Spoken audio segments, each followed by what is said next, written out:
Under the same roof, we share the love, embracing the differences like hand in glove.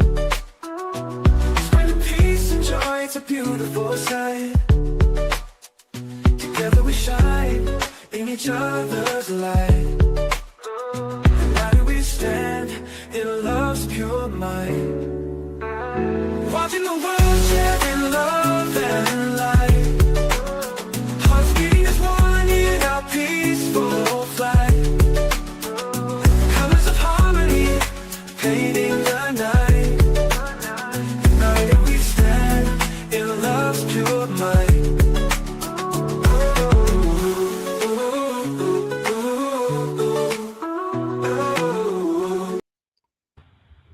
Good evening, everyone, and welcome in. This is Watching the World, and tonight's show matters. In fact, tonight we start with the people who hold the healthcare system together with their bare hands.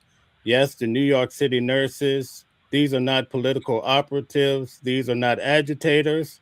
These are professionals who show up every day during the pandemics, during staffing shortages, during impossible conditions. And tonight, they are on strike because they've reached their breaking point. What can we do to show them some support?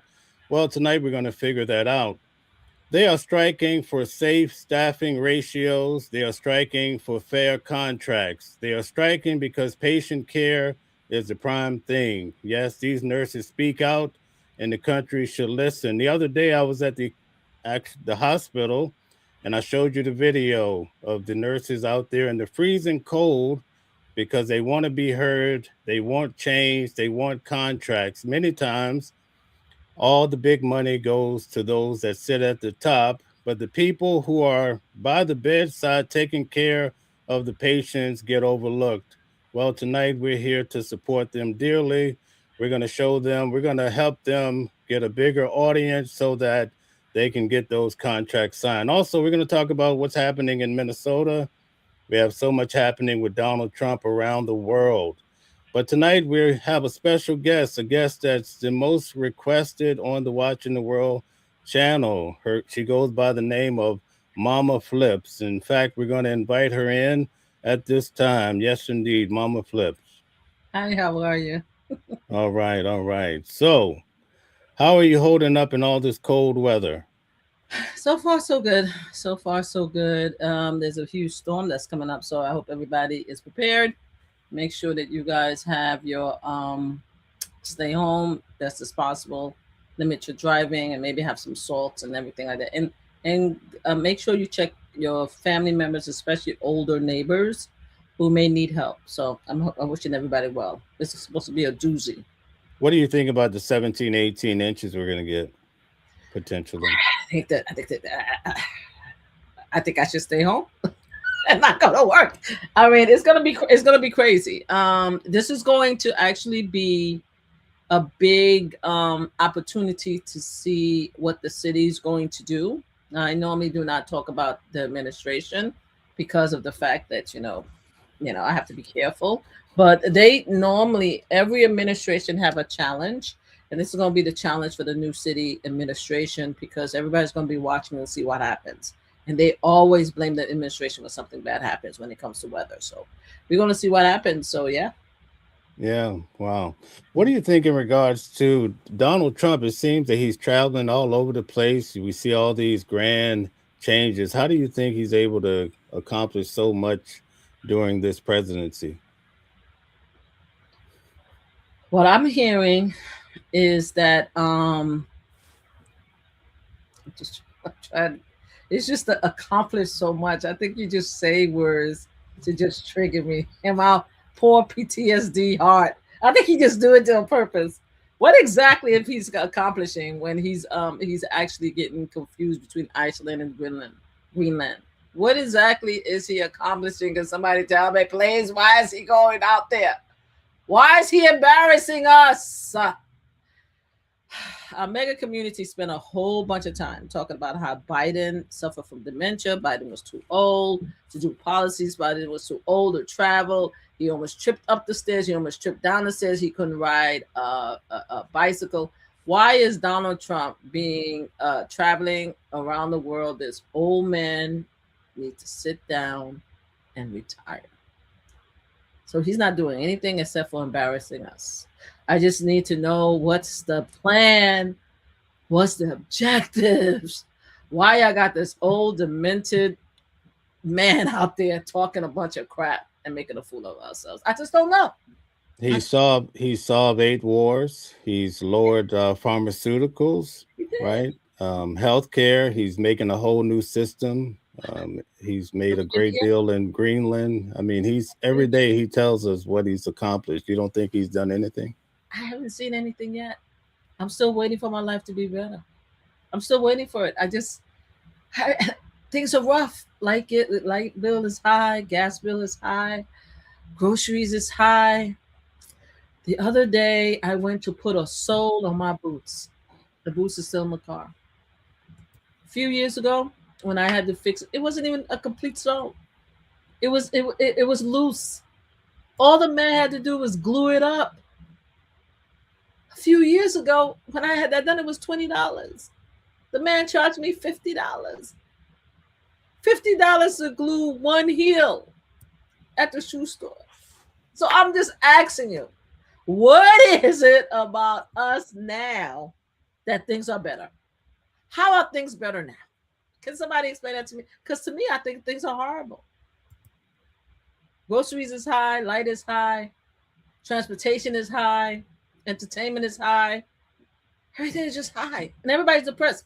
I saw a video the other day, and I'm wondering if everybody agree with me. A black brother was on Instagram the other day and said, you know something? I'm just tired. He said, is it only me? No, on TikTok. He said on TikTok, is it only me or is everybody else tired? Because he said that every time all he wants to do is sleep. And even if he have 8-9 hours sleep, he just wake up tired. And I'm like, you know something? You're right. And I thought it was just only me. I thought it may be lack of vitamins. A lot of people keep telling me to take magnesia. Please, I'm not recommending anything. Get more sleep. And I just realized that we are fatigued with this current administration. Is dragging us down, is depressing us. The oppression of this administration makes us feel exhausted. Some of us don't even want to wake up. We're only waking up because we have to go to work. We're tired. Too much BS happening. So in answer to your question, I think he's an embarrassment. I think he's making us look silly. I think he needs to retire and go away because he's too old for this job. Just like they said about Biden. Trump is just too old for this job. Thank you for asking. Okay. What do you think about the fact that gas prices are down dramatically? More Really? than half. Yeah. What do you think? Where? Where's gas price down? Where? Well, Where? they say in some states. I haven't seen it in New York that much, Oh but no, I haven't seen it in New York either. I spoke to my sister. My sister the other day. My sister came here, and you know what? She and her kids they decided to take Amtrak. You know why? Because they don't want to pay the gas and the toll to come up here to New York from Virginia. And Virginia's a red state. So I don't know where everybody's getting this. Please just tell me. Send me some clips. Send me some clips to show me photos of the price under the Biden administration and the price under the Trump administration. And show me how great it is now. Also send me your electric bill. This woman was on TikTok the other day. As a white tea woman. And I say white tea because that's the social media terminology, but she's a white woman. But they want us to say white tea. And she got a light bill for $598. $598. And she's like, I just got this light bill. She's one of you guys. Just check on your neighbors. Life ain't good out here. Life is rough. Mm-hmm. So when you hear the president talk about his achievements, what do you think that is? You just think he's making it up? I don't listen to him. You see, my anxiety level, because I only talk about him when you ask me questions or when my mom want to talk about him or when he does something asinine as far as napping, going to Venezuela and napping a current president of a country and bringing him into the United States. You see, things like that, when I hear about stuff like that, then I pay attention. But on an everyday basis, I really don't listen to what the man have to say. I can't do it. I just can't. I'm too. I'm exhausted mentally. I have to be able to enjoy life. You understand what I'm saying? We decided as Black women that we're going to take a break. We're going to allow our white Latino brothers and sisters who voted for Donald Trump to take over the world and run it. So in order for me to be able to have some peace of mind, I can't listen to him all the time. I can't do it. If something right now, I'm paying attention to Minnesota and what's going on in Minnesota. I'm paying attention to what's going on with ICE because I want to make sure that it's not happening here where I am, so I could be able to help my neighbors. Then I'll do that. But to sit there and listen to this fool, an oppressor, or his press agent, or press secretary, or any of his secretaries, I can't do it.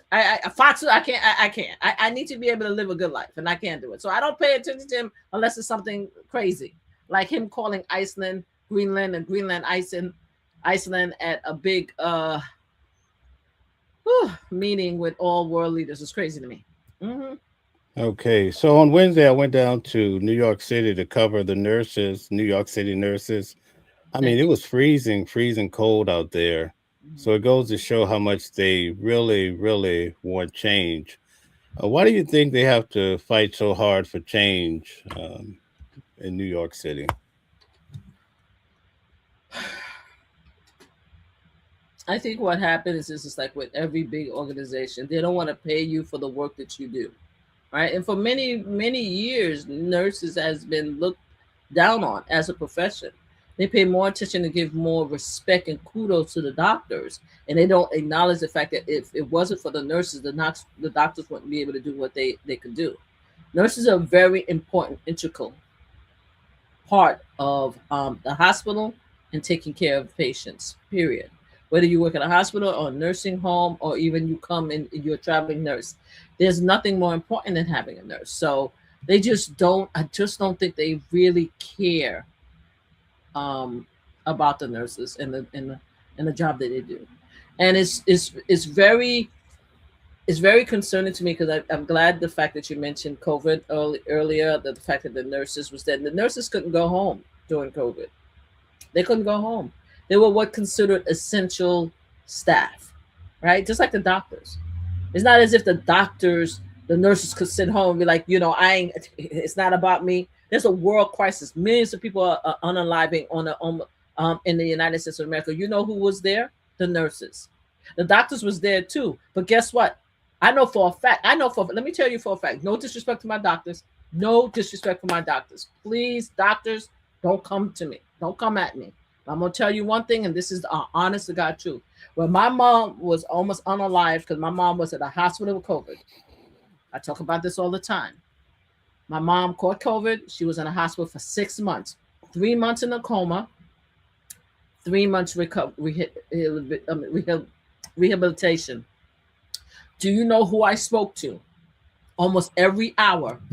The first 3 weeks until we decided that she was going to survive. Because the first week, she unalived 3 times and they brought her back. Right? 3 times. Do you know who I spoke to almost on an hourly basis to make sure that my mom was live and she was getting medicine? Was the nurses. They're the one with the masses that was in the room with her. They're the one that picked up my calls.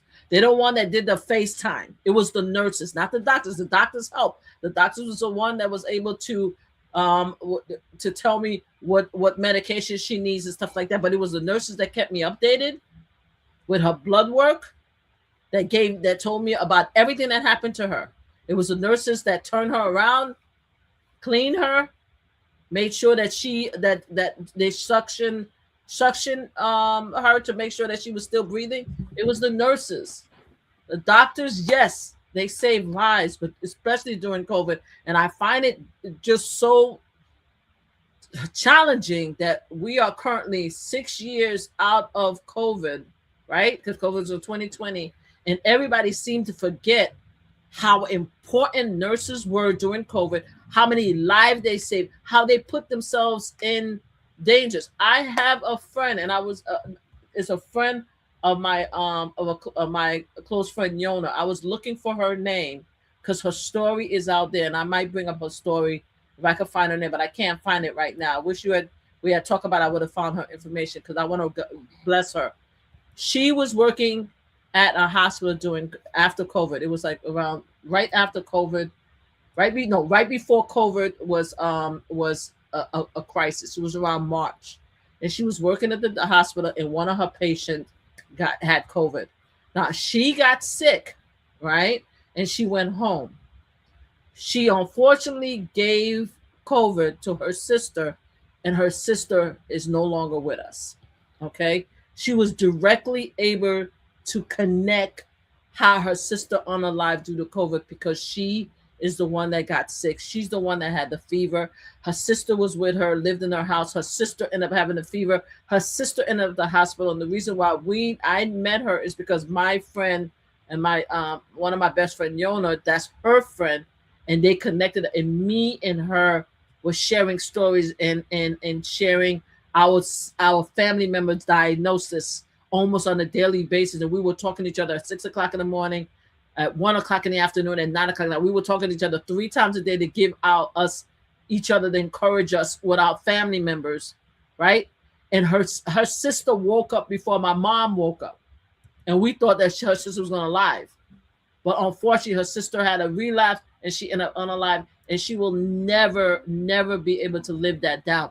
And what happened? She was a nurse.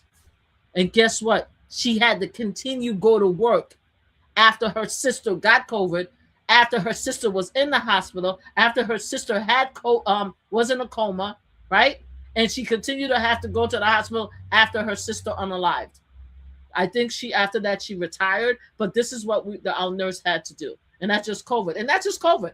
Let's not talk about on a daily basis what they're doing, saving lives, helping people. And don't get me wrong, we know that we have nurses who gave us attitudes. We know that. I mean, I'm not saying that everybody don't know that we had some nurses that gave us some attitude that told us where to go. We know that. But overall, even those nurses are there. They're working hard and they're saving lives. And we need to respect that, and we need to be able to help them to make sure that they get paid enough to survive in this current, and just survive, period. Living wages. I don't think they're asking for much. You see, these organizations, healthcare, these organizations, these hospitals, they're acting like they're trying to get rich off of them, off their backs. That's what they don't try to do. They're trying to pay their rent, like everybody. They're trying to pay the light bill, the gas bill. They're trying to feed their families. Why are they out there marching at 20-degree weathers?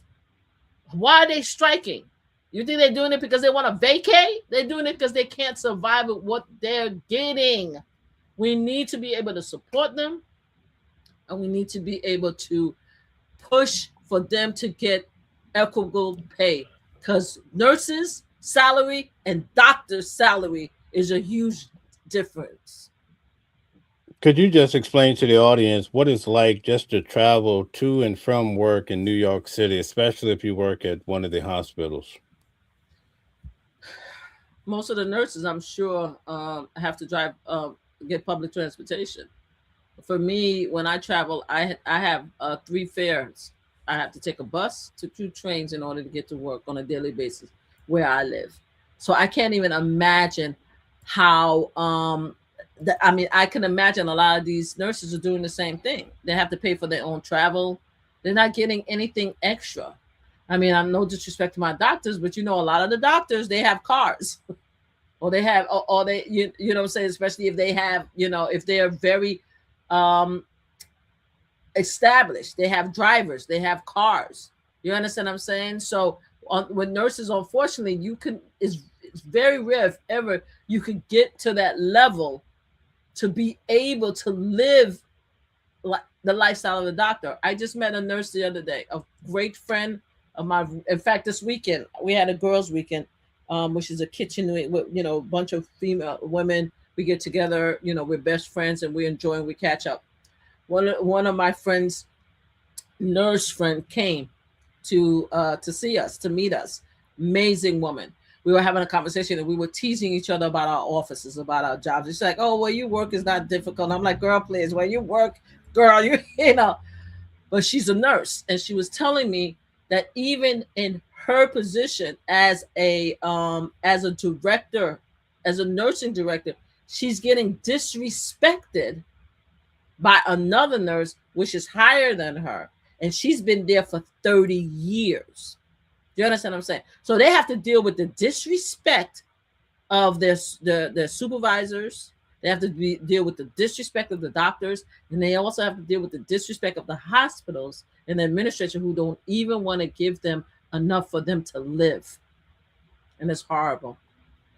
A lot of people often say that the hospitals are owned by the Jewish community. Is that just an urban myth, or do you think there's some truth to that? I have no idea. And I try very hard not to pinpoint my Jewish versus my Muslim brothers and sisters, because we're in a hot environment right now. So I have no idea who owned. Right now, everyone is alleging that the Asian Indian is owning everything right now. So we don't know, right? But at the end of the day, whoever owns these hospitals are the ones that and it's funny because the hospital, and now that you mention it, the hospital that my best friend's friend was talking about is being taken over by, it sound maybe because the name is changing, it might sound like it's a Jewish name. I'm not 100% sure. It's because you said it, I'm like, oh my God. But the fact is, whoever is taking over the hospitals, they're not paying the nurses enough.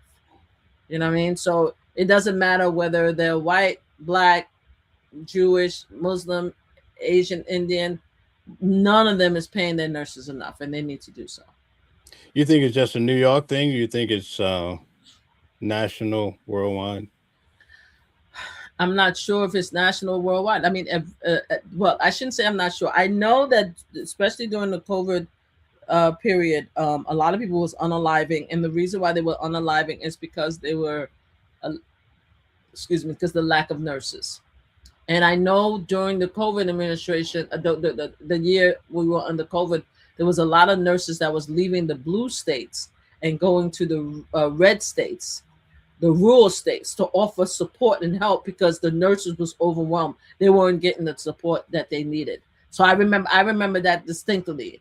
So yeah, so I just think the fact is that nurses underpaid, underappreciated, and there's a lack of nursing. And the reason why there's a lack of nursing, even I'm a part of a board where one of my board roles is to advocate for individuals, because we changed their name, that suffers from mental illness. So I'm part of a board called the Board of Visitors.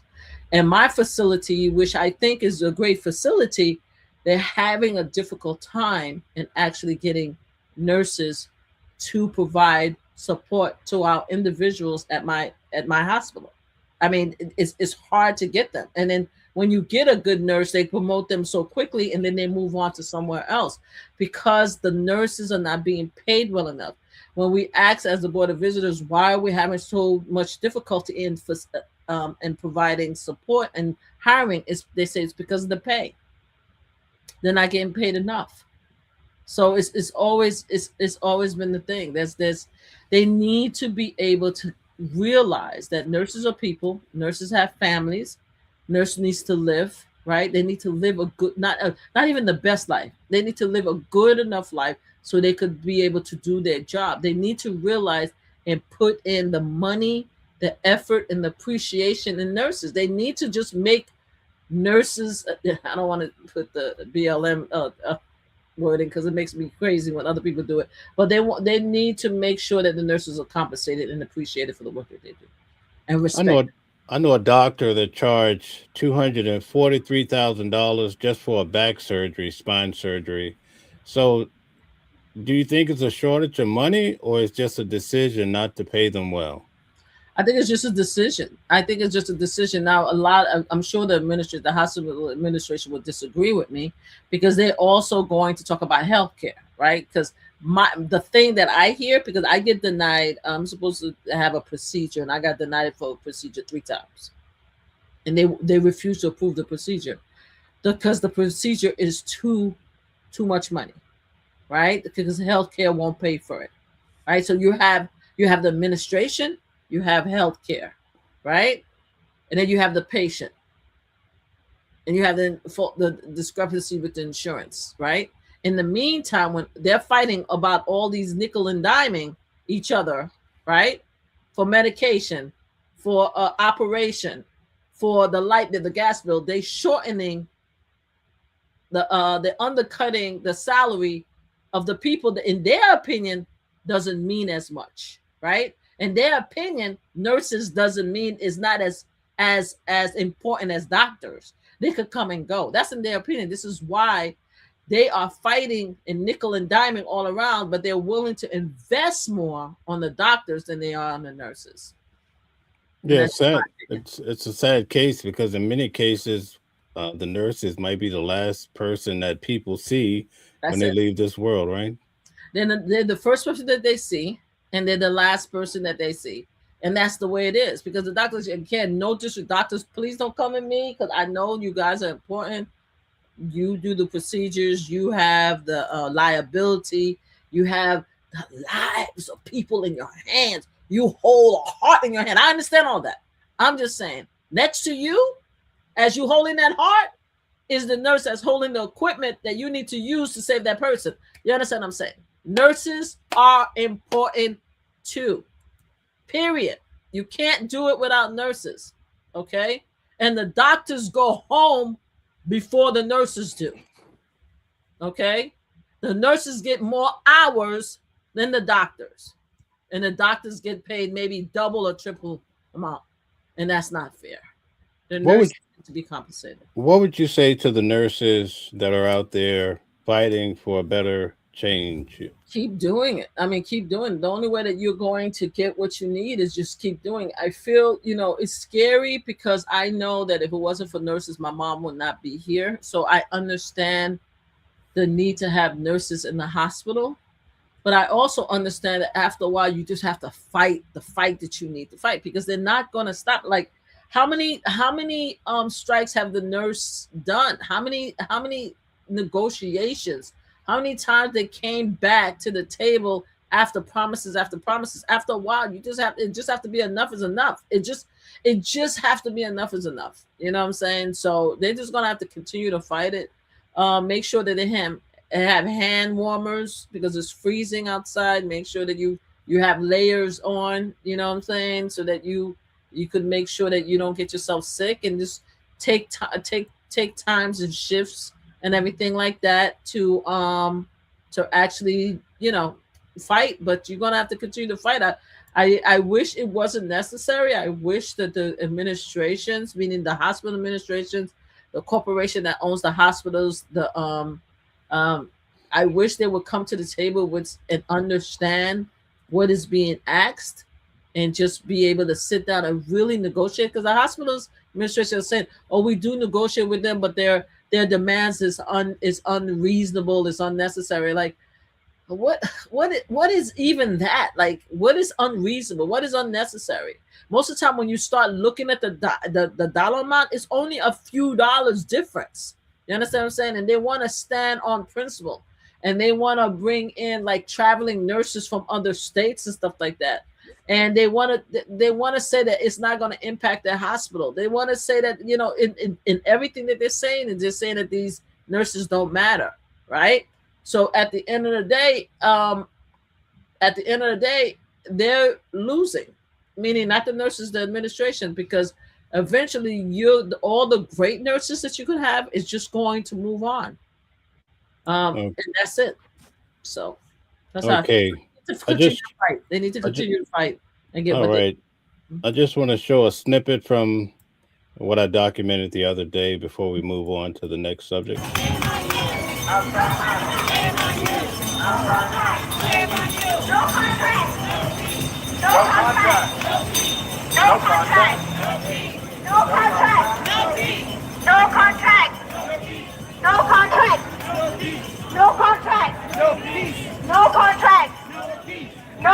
So 20-degree weather out there, and they have to go through this when they could just be easily treated much better. It's not like a deficit of money, I could only imagine, right? That's how I feel. I mean, and the thing is, a lot of them is working without contracts. Because I did hear that there were some negotiations that was accepted by some nurse, and they're either in some of them has returned either in the middle of finalizing the contract, or because they had a negotiation, they had a deal, but the contract still hasn't been signed. So sometimes that happens. It's like they agree to a contract, and then sometimes the contract doesn't even get signed. It just get delayed. So there's that situation too. But yeah, they were or out interferes here with or attempts and fighting. They're fighting, and they're to live a better life. That's what they're fighting for. So I wish them all the luck in the world. I think that they need to continue to fight, and I need the administration, the corporation, the hospitals need to come to the table and give them something that they deserve. All right, that's amazing. I want to move on now and talk about this whole situation with Don Lemon and out in Minneapolis where they went into the churches. I heard today that two individuals were actually arrested by the FBI. Mhm. But I want to show you some of this footage here and see what you think about it. Okay. with breaking news this morning that the FBI and Homeland Security investigations team have made arrests over that outrageous ICE protests. It was terrorism at City's Church in St. Paul, Minnesota on Sunday. According to FBI Director Kash Patel, Nakima Levy Armstrong, Enjoy Prison, and Chantil Allen have been taken into custody for violating the FACE Act. That was really fucking dumb. That was stupid ass behavior. I love that you put it on camera. Thanks for inviting your pal Don Lemon and your BLM pals. I know you're members of it. To put it all on camera. I know you really wanted fame. In fact, you wound up with infamy and some criminal problems. So terrific for you. The FACE Act is the federal law that makes it a crime for, quote, whoever by force or threat of force or by physical obstruction intentionally injures, intimidates, or interferes with or attempts to do those things with any person lawfully exercising or seeking to exercise the First Amendment right of religious freedom at a place of religious worship. So it's basically if you, by physical obstruction or any sort of force or threat of force, interfere with somebody who's trying to pray, you're effed. Okay? We've got video of Armstrong being taken into custody. This photo here was posted by Christy Nome. Look at her. I'm thrilled. This is a great moment. Let's just sit, shall we? And look at this large, unhappy woman with her hands. Yeah, they're handcuffed, right? They're handcuffed behind her back. I love it. Not so fun now, is it, Nakima? Who's the disruptor now? I hope you love the county jail. I can't wait to hear how it goes for you. Look at her. She was so sure of herself. She was so proud of what she was doing to those Christians minding their own business, trying to pray. She's a BLM agitator. She's used to Minneapolis, where all you have to do is say George Floyd and they give you a pass, especially if you're a fat black woman. Well, those days are over. So what do you think about this whole situation so far? Can you tell that skinny skank to keep her mouth off of black women? And I hope that she sees this so that she could come at me with that big fat black comment and see if I don't tell that skanky nasty heifer off. First of all, she lacks intelligence. She's a freaking idiot. Do you understand what I'm saying? And she needs to check herself. She seemed to forget that she's a skank, right? She seemed to forget that we saw her picture. Do you have the picture of her that she took at CQ where she thought that she was sexy? She think that she's so cute. Would you like me to share the picture? Because I can bring up the picture. Do you have the picture that we can show the audience while we talk about her? Because since she want to talk about the black female, we need to have her picture next to this picture also. Can we have both the pictures up, please? Can we have both of the pictures, or would you like me to show? If you want to share it, you can. All right, let me share this picture. Why don't I share the picture so we could talk? Since she wants to talk about somebody, why don't we share this picture of Megan? Give me 1 second. Let me share this one. While you're pulling that up, do you think it was wrong for them to go into the church? No, I don't think it was wrong for them to go into the church. I don't think it was wrong for them to go to church because they didn't think it was wrong for them to go into the Capitol. You see how that works? You see, they felt that it was their right to go into the Capitol and interfere with a legal proceeding. that has never, ever been questioned. They felt it was okay to hurt and unalive police officers, right? That's what they felt. They felt it was okay to spread feces on the wall of the Capitol, right? That's what they felt. You understand? When they feel that it's okay for them to express themselves, to use their First Amendment right to express themselves, then it's okay. No, we should not say nothing because it's up to them, because they own everything. They rule everything. They know better, right? But when it's us, and I forgot to click Instagram. Sorry, Instagram. I just realized that I didn't do Instagram. But anyway, when it's us, though, we're wrong. Everything we do is wrong. Everything we do is about being a sheep, about being disrespectful and stuff like that. That's the problem that I'm having with our community. You know, with the MAGA community, with the brothers and sisters of the MAGA persuasion, of the Republican persuasion. You guys are hypocrites. You are hypocrites and you are crybabies. That's what it is. You understand what I'm saying? You guys could actually have the nerve. And then let's talk about Megyn Kelly, because Instagram, welcome in. We'll talk about Megyn Kelly, right? This woman was a crybaby when Donald Trump dragged her behind, right? After the debate, where he said that she was leaking all over the place. She was crying. She was terrorized. People were chasing after her. She had to call her boyfriend, her husband, the Fox News to send a message to leave her alone because she's crying. And then she had the nerve to be talking about a big fat black woman with your skinky, skanky, skinny ass. Let's show her a picture.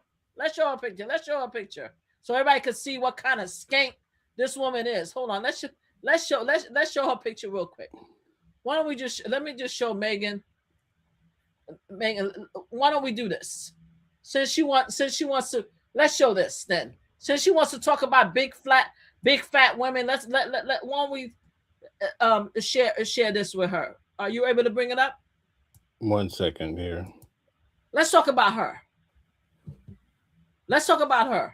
She thinks she's sexy. She thinks that she's sexy. She did this photo shoot for CQ, right? An article. And guess what? When she was reporting on Roger Ailes, Hey, because we haven't, shall right? we? When she was reporting on Roger Ailes, it is shown that Roger Ailes threatened to release that picture of her to undermine her saying that he sexually harassed her. Right? It is reported. Now, we're supposed to respect her, right? Because we as women, we're supposed to respect her and not share this picture and not make fun of her, right? Because now she's conservative. Now she's covered up. Now she's doing God's work. But yet she could open her skanky mouth and talk about a black woman who's fighting for rights for others, who's fighting for people who is being unjustly hurt by the Trump ICE administration, who's actually doing something with their life to save life, not sitting behind a chair talking shit and getting paid because your white ass did a bunch of stuff to get that seat. Because we don't know what you did. A lot of people say that would be wrong in saying it, but we don't know. We do know that she was at Fox News when a lot of these women was being sexually harassed and raped, allegedly, because Roger L. will say that I never did that, so we got to put his side of it. He say I never sexually harassed anybody, I never raped anybody. He said that, so we got to say that. So we just reporting it from the women, and if we believe women, this fool was quiet until she stopped being quiet. Right? She took a while to come out and defend the women. But now after she came out, now all of a sudden she's supposed to be an epitome of a womanhood. Now, some people in the audience are saying deal with the church issue. Johnny says deal with the church issue, stop spending out. So what do you think about the No, I'm not dealing with the church issue because she's not dealing with this church issue. Why don't you go to Megyn Kelly and tell Megyn Kelly to deal with the church issue and not calling a black woman a big fat black woman. Why don't we do that? Because if she's going to go there, then I'm going to go there too. You see, this is why you guys are crying, because you don't like it when a black woman tell you how a TI is. You guys are so clutching your pearls like, oh, how dare she? Oh, she shouldn't talk about Megyn. She shouldn't talk about her body, her skinky, nasty picture.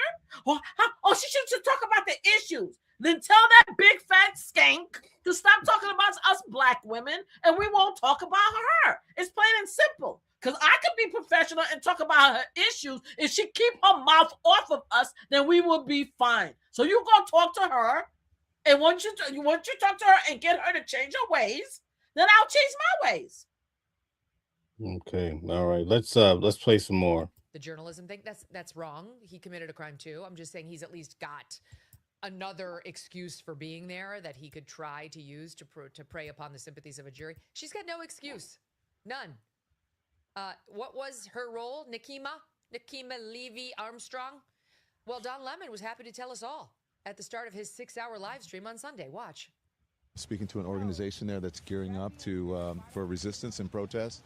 I've been pleasantly surprised to see the community coming together. Diverse community. If you see this, when we first pulled up, we're like, wait a minute, which operation are we at? And as it turns out, because we're like, well, this is kind of MAGA coded, right?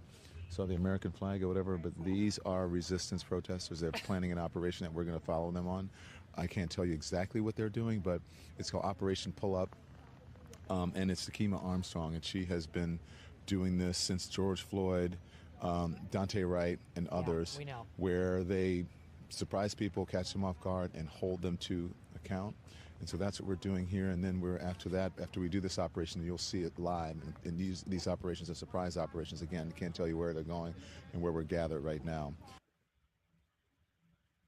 But he knew. Don Lemon's not always the most reliable reporter, but luckily Ms. Armstrong spoke for herself. Watch. Tell us, why are you doing this? This is Operation Pull Up, more of a clandestine operation. We show up somewhere that is a key location. They don't expect us to come there. And then we disrupt business as usual. So that's what we're about to go do right now. It's all on. It's wonderful. This is great stuff. I'm sorry, but like Harmeet Dillon must have been like just popping the popcorn watching this. We go to a clandestine location. We know that Don Lemon knew it was a church. He's on camera in his car saying it before they got there. She, of course, knows that it's the church because she organized it. She says we're intentionally going someplace where they do not expect us to disrupt. Okay? Because later she would try to suggest to CNN, like she was just there. She was like basically a churchgoer. Okay? She's on camera with Lemon. We're going to a clandestine location. They do not expect us. We're going there with the purpose of disrupting them. Now, if you were an anchor at CNN and you had an interview with this lady, do you think you might confront her with those facts? Especially if she tried to lie about them on your national program? In the intro to this woman's segment, apparently Aaron Burnett. All right. What are your thoughts on them going into the church and protesting? You think they had a right to do that? I think they have a right to use their First Amendment right any which way they feel like it. Because as I said, the MAGA communities, not only did they go into the Capitol, they have gone into MAGA actually went into several houses and attacked people. Nancy Pelosi husband, by the way. They also have gone into Congress, council members' offices. They also has attempted to get into several political events themselves. I could tell you that during the DNC convention, they tried to get into the DNC convention hall while Kamala and all of the leaders of the DNC was there celebrating Kamala. So whatever is good for the goose is good for the gander. Now, they're talking about the FACE Act. Apparently, the FACE Act prevents. There is a law that is not normally, DOJ normally do not pursue this law, and it hasn't for many years. But apparently, the FACE Act actually prevents people from attacking or approaching or going into like different facilities. Most of the time, it was used for by pro-life advocates, right? It was used again if pro-life advocate caused harm, they would be arrested and persecuted through the FACE Act, right? It wasn't used for many, many years. We see now, we still see pro-lifers in front of healthcare facilities. They still trying to interfere with women trying to get their healthcare services, right? And nobody's stopping them. Nobody's arresting them. If they could get inside of these facilities, they have been known to go inside this facility to try to get these women out. They've been known, these advocates has been known to pretend that they are seeking services, and they will go inside of these facilities with pictures of alleged unalived babies and stuff like that. So, and DOJ has not gone after these people at all for many, many years, right? You also have people who has gone to different churches and spoke politically at these different churches. And no, DOJ has not gone after them. But because this particular priest was helping ICE, now they're arresting protesters. And here's the interesting stuff. The black women, apparently they're only I'm waiting for them to arrest. If that's the case, I'm waiting for them to arrest the white tea people that was there inside there too. Because according to my understanding right now, I don't know if there's been additional arrests, but according to my understanding, they're only arresting the black and brown. So where is the white tea people that was inside also? And I appreciate my white tea brothers and sisters that was advocating, but if we want to be fair, did they arrest them too? And now with this fool, let me tell you what she ended up doing, because I sent you the clip. This is just one clip. She spent a whole segment talking about how Don Lemon was going to be arrested and was going to be imprisoned, right? It was shown. Don Lemon did a show today that says that the judge refused to sign off on the DOJ arrest warrant. I mean, DOJ case today. As of today. She spent a whole thing talking about how he's going to get arrested, how he committed a crime, and it just proved today. If you go, I will share it with you real quick. I'm not going to play it because I don't know if Don Lemon is going to cause us to. Hold on one second. If you're going to get a strike, but I'm going to show it to you real quick so maybe you could see it. I'm going to stop sharing this and go back in so you could see. Don Lemon was talking about it all day. Don Lemon was making a joke out of her all day. Don Lemon was like, yo, what the hell is wrong with her? Why isn't she intelligent? They were talking about how she is not even intelligent enough to realize that the case that the judge, and I just shared it to you so you could. I'm not gonna play the clip. You could just show it, show the title, and people could go see it.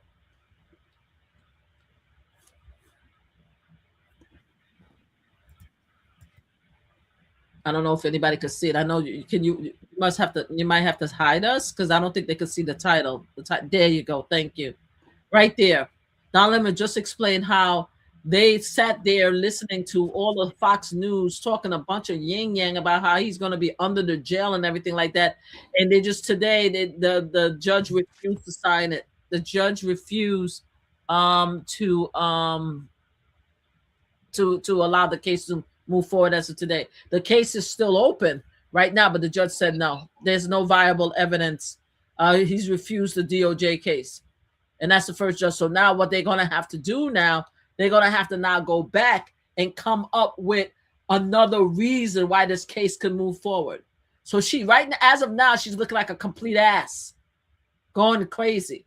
Because the fact of the matter is that this Don Lemon, the fact of the matter is that Don Lemon, so sorry, guys. Don Lemon is a reporter. Just because he's not currently with CNN or another entity, he's a reporter. Now, Don Lemon is in New York, is a New Yorker. New Yorker has a huge liability for reporters. Let me see if I can bring that up for you real quick. Sorry. Give me a second. Let me bring it up to you real quick. Give me a second. And while you're doing that, let me ask you this. If you were there, would you have gone inside of the church? Yes, I would have. To cover the story, I would have. In fact, I'm thinking of going to a MAGA church now just to see if the DOJ is going to arrest me. Really? Mm-hmm. Even with the FACE Act and so forth? Yep. I am really this is liability. Hold on. Because one of the things that they said, insurance against a lawsuit. I want to see if I can bring it up for you. You know why? Because one of the things that they said is that insurance protect against lawsuit involving defamation. Particular. Okay, good. I want to show you this. It's very important. One of the things that I found interesting, because Don Lemon actually had a lot of his fellow reporters there, and they were talking about the fact that we as reporters, because you and I is in it too, right? I know I'm a lot more aggressive as far as my demeanor, as far as reporting, but both you and I are what is called independent media right now. We have a whole segment that we are independent media because legacy media failed us. And a lot of legacy media are turning into Fox News. They're not telling the truth. So it requires people like us who are street level, who's going to speak our mind and tell us our opinion. People don't have to agree with us, but at least we're going to show by example, by evidence, by receipt, what's actually going on the ground. We don't have a boss to talk to us about some bullshit for us to lie to our community. You understand? We're going to tell our truth. And that's what Don Lemon is doing, but with him, he's still an actual journalist. He went to school. He's a credit journalist. And as a result of that, I can't wait to see how they think they're going to take away his journalist privilege, because I think he still have a press pass, right? And have him arrested and have him go to trial. This is why the judge, in my opinion, throughout the case is not taking on the case. He went there to report on the case.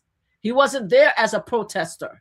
He was there to report on the case. And not only that, he spoke, he questioned not only the protesters, he questioned the priest himself or the pastor or whatever, whoever run the thing, because I don't think he's an actual religious man anyway, because any person who served God, who was a spokesperson of God, would not be allowing ICE to hurt people in his churches. So I think that he's a charlatan. I think he's a devil with a priest cloak. That's just me. Anyway, he spoke to the priest. He spoke to the churchgoers. He spoke to everybody. He interviewed everybody. That's what a journalist do. You understand what I'm saying? So let me ask you this question though. They started their service. They had prayer, and then after the prayer, they started their protesting, and I think that's when the interviews happened. So, would that be disrupting the service? And if so, would you still participate? Who are we talking about? The protester? Or are we talking about Don Lemon? Either or. It all happened kind of around the same time frame. Their services had started, and they gave prayer. And according to the lady that was arrested, she said they waited till the prayer was over, and then they stood up. And then all of the interviewing happened in succession. So what do you think about that?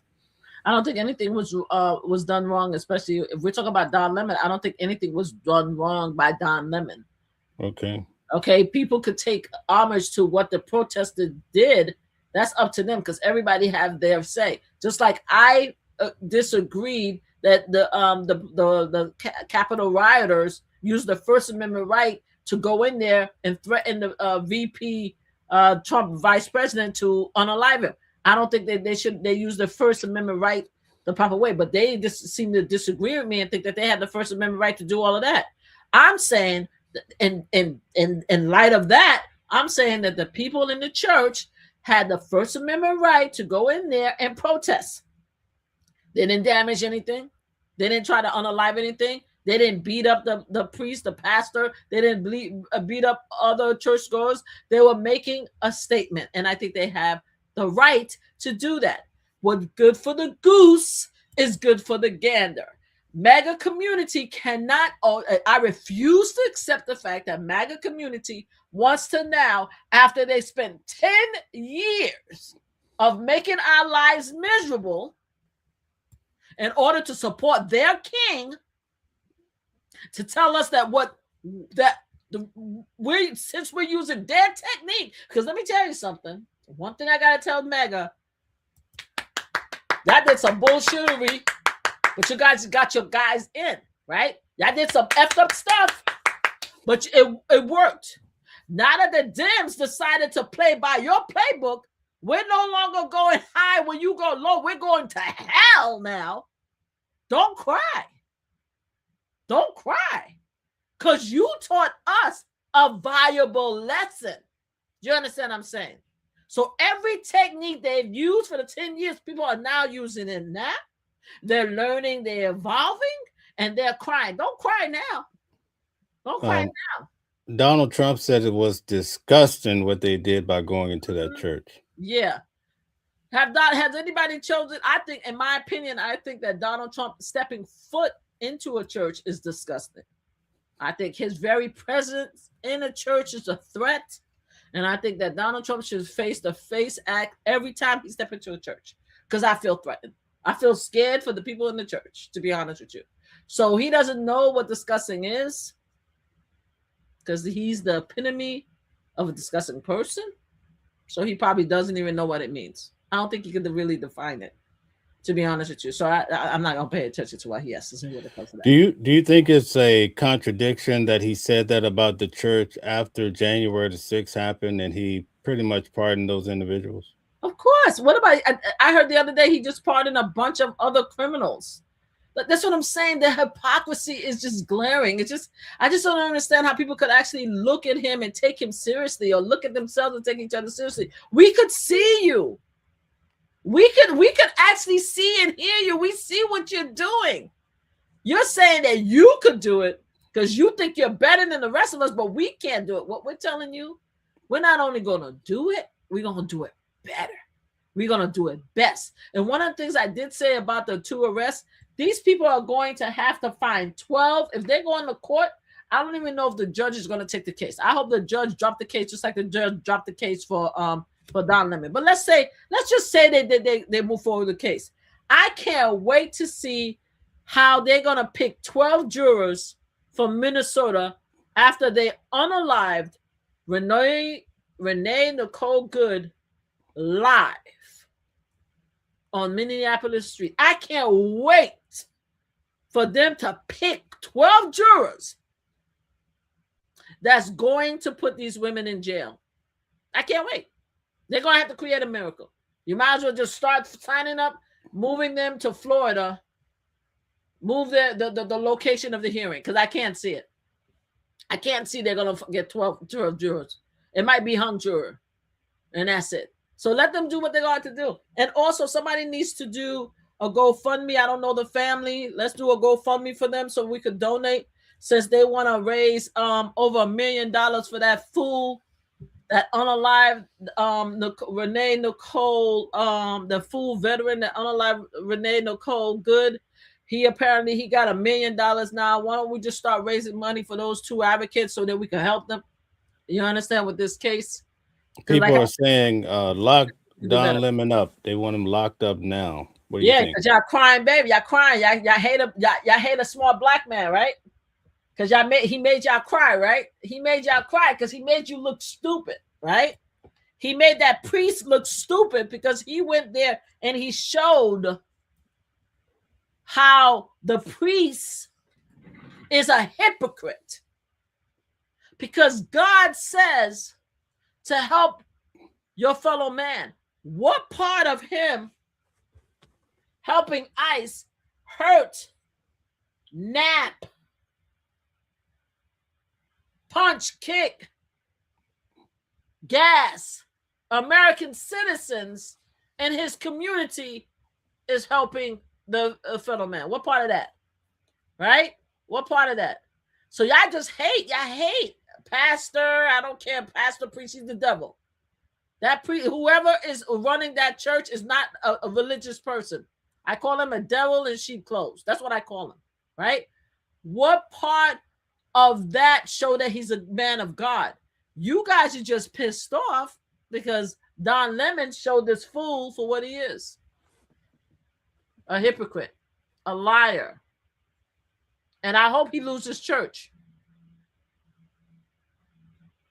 That's how I feel about it. Okay.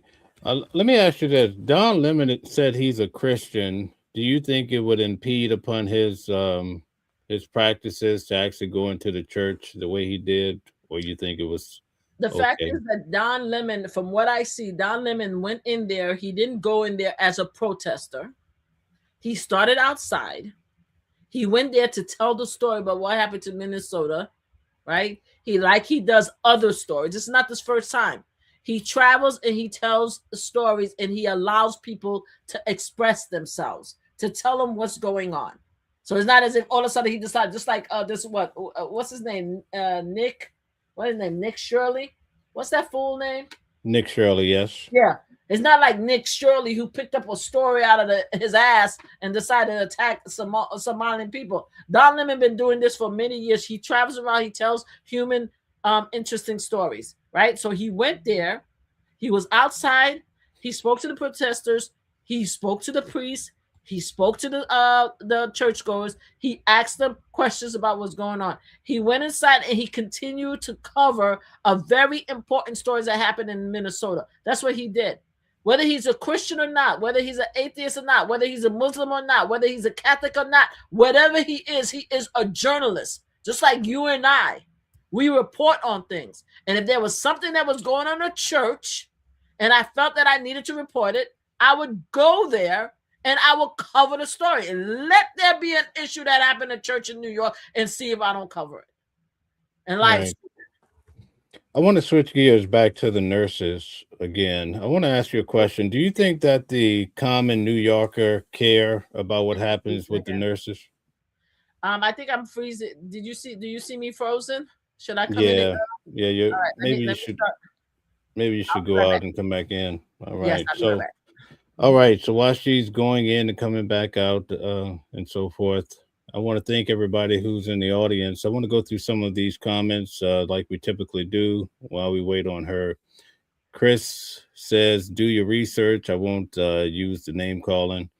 You're still frozen. Let's see if I can help you out. Okay, good deal. Pretty Thing says, if it wasn't for him, they wouldn't have evidence. So I just want to give everybody a briefing on what we're discussing tonight. On Wednesday, I went down to New York City and the nurses were out doing their strike because they're looking to have the contract signed. They're looking for a better solution, changes. Put a 1 in the chat if you think that more should be done for the nurses, especially here in New York City.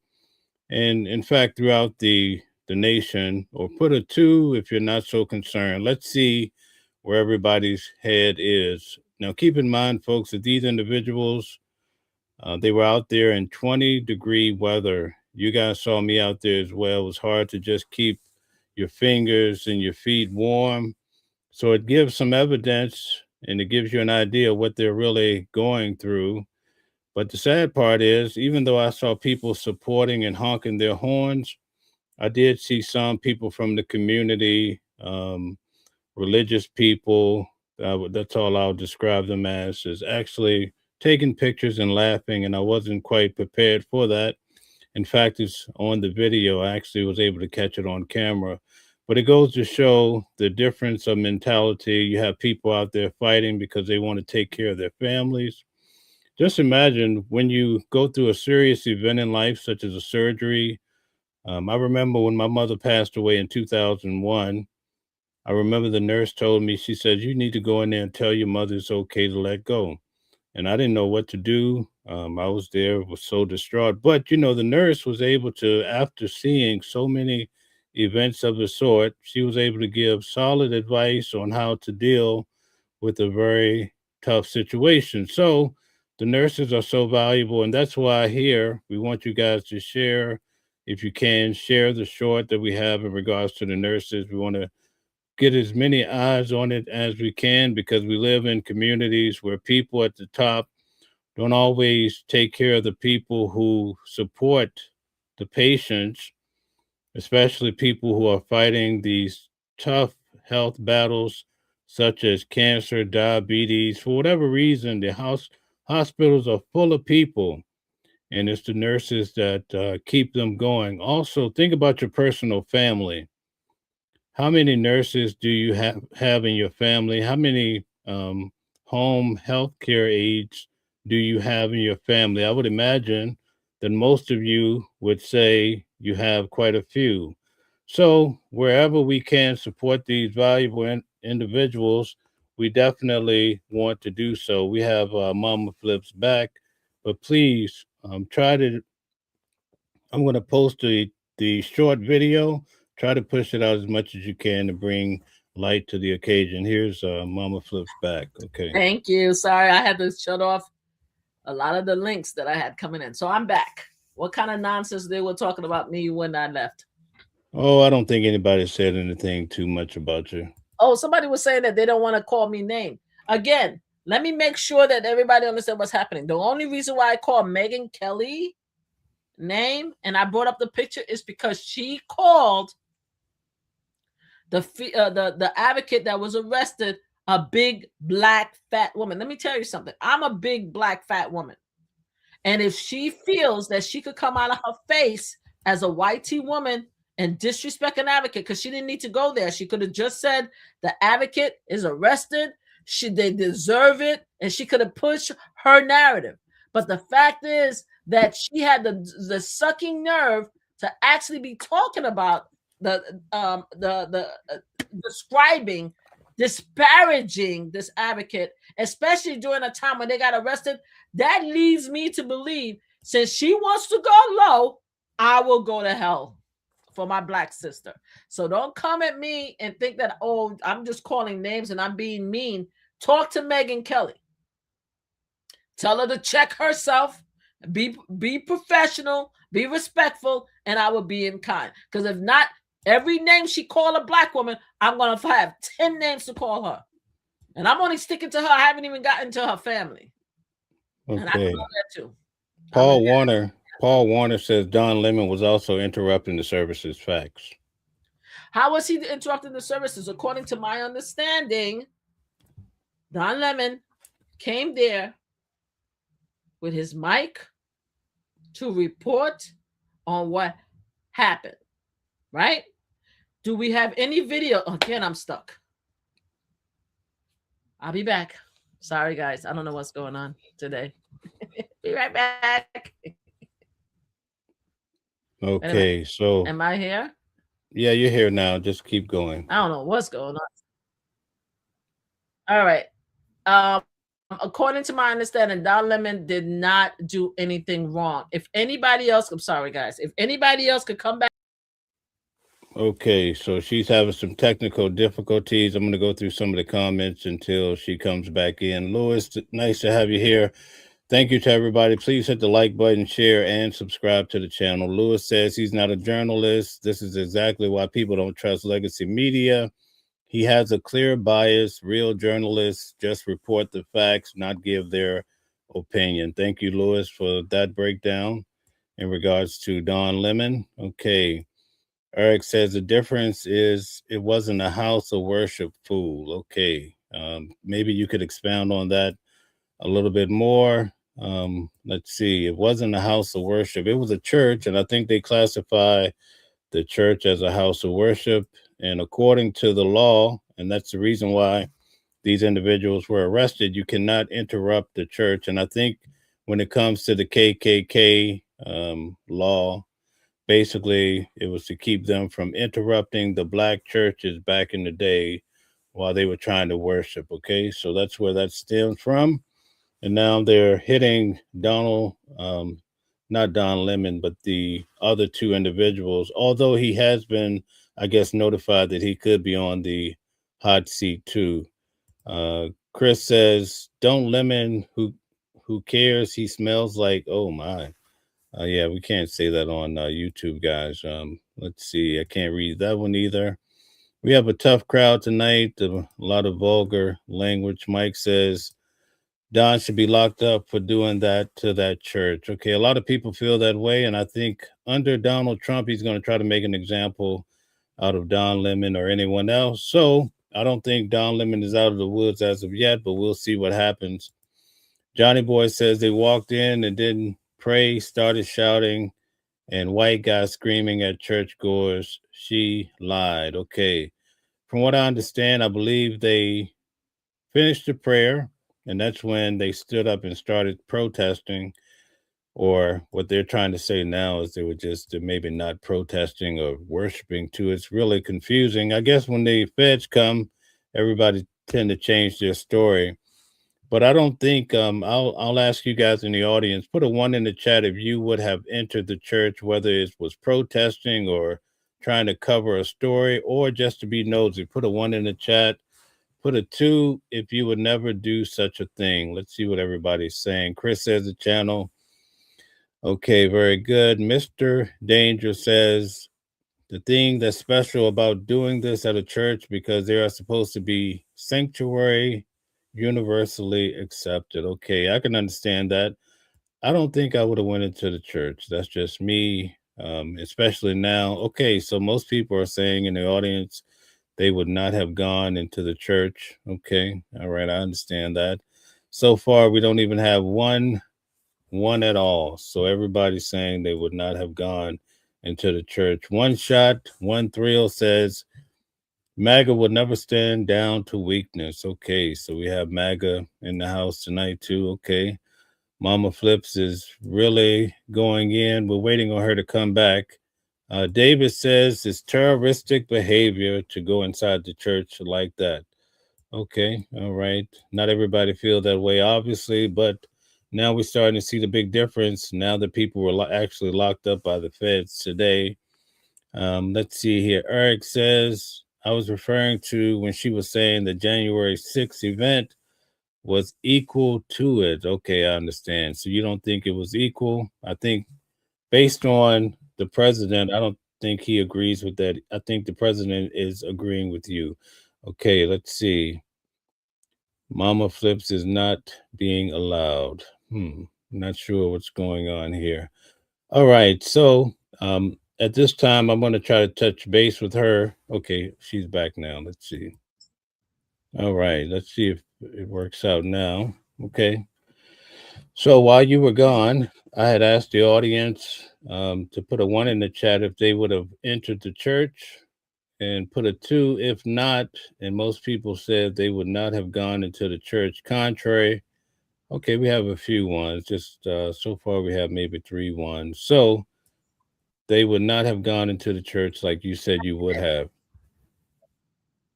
No, I would have gone into the church if I was covering the story. I want to make sure that we understand each other. I normally do not go inside of a facility, and I normally do not go into a facility. I don't know what's going on that I keep getting stuck. Can you hear me? Nope. You have no, can't hear you. I'm not sure what the issue is with your internet. I don't know what the issue is either, unless somebody's reporting me. Not sure what's going on. I don't know either. Hold on. I'm not sure if anybody's reporting me. Can you hear me? Yeah, we hear you okay. We just don't see you. It's more of an internet thing. You wouldn't be able to keep talking if somebody had done that. So just go ahead and you can keep your camera off if you want to. It's okay. Yeah, let's keep the camera off for a minute until we have this discussion. Sorry about that, everybody. You guys know what I look like. I'll keep trying to bring it back up. I'm not sure what's going on.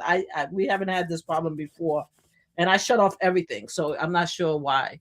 But anyway, so let's talk about it. I normally I've done a lot of work. Right? Can you hear me? You can't hear me? Yeah, we can hear you okay.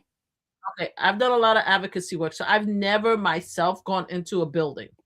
Okay, I'm saying as a reporter, if I'm reporting on something, right, and the story is inside a church, I would go in as a reporter to cover the story inside a church. Now, I am talking about Don Lemon. Now, I'm also, the reason why I mentioned the protesters have a right to go in there and cover the story if that's what they choose to do. And they, just like, FAFO, right?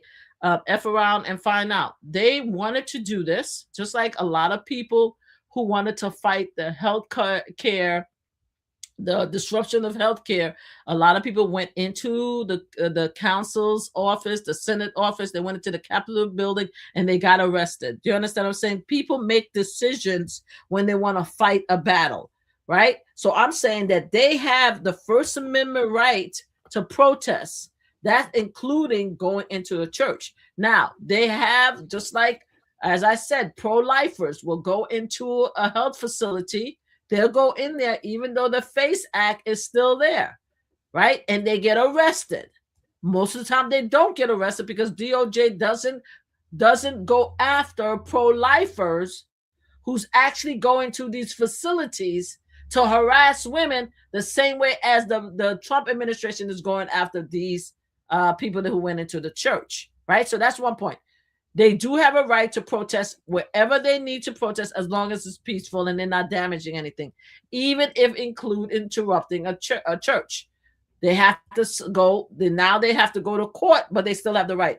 As far as Don Lemon, I'm talking about Don Lemon because she, meaning this fool, Megyn Kelly, made it a point of harassing Don Lemon today. And I'm saying to her that she is known for being a most disrespectful journalist, where she interrupts, she has disgusting behavior, right? And the fact that she could actually look at us in the camera and talk about Don Lemon, to me, is outrageous. And the fact that she know that people harassed her and Donald Trump talked about her after the debate, saying that she has stuff coming all out of her body fluid, and she felt so hurt and offended that she needed her bosses to call Donald Trump and tell him to stop. For her to now forget that this happened to her, that Donald Trump talked about her like a dog, for her to come out and talk about a woman who's being arrested and call her a big black woman, a big fat black woman, is disrespectful. She has no ethics at all, or no moral, and that's Megyn Kelly. So that's what I'm talking about. So I'm talking about two things, right? Don Lemon has a right as a journalist to go into that church and cover the story. I stand on that. Just like if I had a story to cover, I would go into the church and cover that story, period. Well, stop. Listen, right? it's a little tricky because in this video, which we're going to get back to, she shows how Don Lemon ahead of time basically knew that they were going there for a purpose.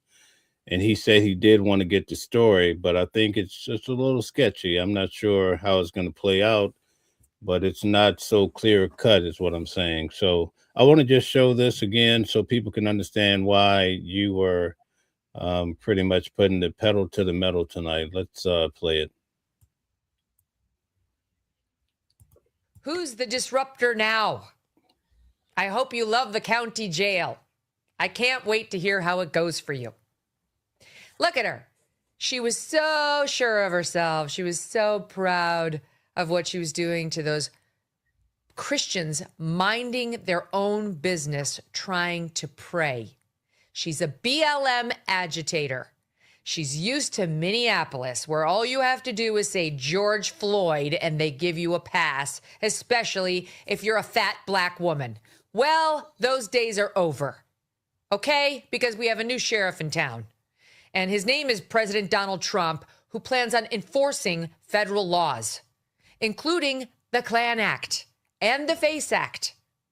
She's being charged with a felony. So this is the reason why Mama Flips turned it up a notch. Okay, I'll let you explain yourself. Thank you. Thank you so much. Let me see if the camera will work real quick.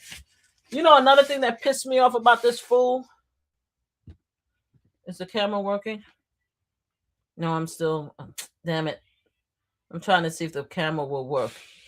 Is the fact that she is so disrespectful. The fact that she brought up George Floyd in her conversation. There was no reason for this woman to disrespect. Can you hear me? Can you hear me? I can't hear you. Yes, we hear you fine. Go ahead. Thank you. There's no reason why she needed to disrespect George Floyd and her conversation. The woman is just evil. Like there's no she has no redeeming quality. She doesn't have any redeeming quality, and she should be ashamed of herself. She's a disgusting human being, and she needs to dig down low to disrespect somebody to make her point. She doesn't have the intelligence in order to make her point without dragging anybody down. And she doesn't like when people drag her down too. Do you understand what I'm saying? She didn't need to say that. And she said it, and because she said it, and she called this woman a big black woman. Not only that, she actually had the audacity to bring on George Floyd. And did you guys hear the hesitation when she said Christian? Did you hear the hesitation when she said Christian praying? The hesitation that it didn't even flow nicely out of her mouth because she knows that she's a damn hypocrite and she's a liar and she's a snake. You understand what I'm saying? She can't even say it. She can't even say it properly. You understand? So she's a joke. So if she wants to continue to disrespect black women, she wants to disrespect black men, our black men that gets unalive, then we're going to disrespect her too. And that's where I stay on that.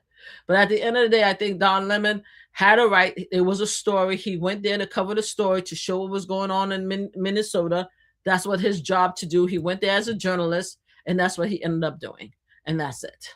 That's how that's where I stand on that. Okay. Lane Drew says Megyn Kelly is amazing. Lemon was in the car with them, meaning the protesters, before the attack. He has no ground to stand on. What do you think about that?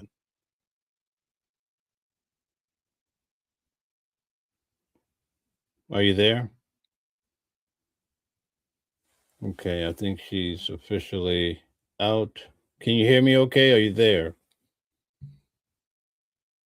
Okay, so we're going to have to get back. I'm going to play this entire video and see what happens. We can get her back on track. If not, we'll address this at another time. Let's get to it. John Till Allen have been taken into custody for violating the FACE Act. That was really fucking dumb. That was stupid ass behavior. I love that you put it on camera. Thanks for inviting your pal Don Lemon and your BLM pals. I know you're members of it. To put it all on camera. I know you really wanted fame. In fact, you wound up with infamy and some criminal problems. So terrific for you. The FACE Act is the federal law that makes it a crime for, quote, whoever by force or threat of force or by physical obstruction intentionally injures, intimidates, or interferes with or attempts to do those things with any person lawfully exercising or seeking to exercise the First Amendment right of religious freedom at a place of religious worship. So it's basically if you by physical obstruction or any sort of force or threat of force interfere with somebody who's trying to pray, you're effed. Okay? We've got video of Armstrong being taken into custody. This photo. So, folks, you can't just go in protesting and bothering folks while they're conducting their religious services. Here was posted by Christy Nome. Look at her. I'm thrilled. This is a great moment. Let's just sit, shall we, and look at this large, unhappy woman with her hands. Yeah, they're handcuffed, right? They're handcuffed behind her back. I love it. Not so fun now, is it, Nakima? Who's the disruptor now? I hope you love. It seems like most people in the audience feel like everybody involved should have went to jail, including Don Lemon. So that's the general consensus from the comment section of the county jail. I can't wait to hear how it goes for you. Look at her. She was so sure of herself. She was so proud of what she was doing to those Christians minding their own business, trying to pray. She's a BLM agitator. She's used to Minneapolis, where all you have to do is say George Floyd and they give you a pass, especially if you're a fat black woman. Well, those days are over, okay? Because we have a new sheriff in town. And his name is President Donald Trump, who plans on enforcing federal laws, including the Klan Act and the FACE Act. She's being charged with a felony conspiracy against rights under the Klan Act, in addition to the FACE Act charges. A felony.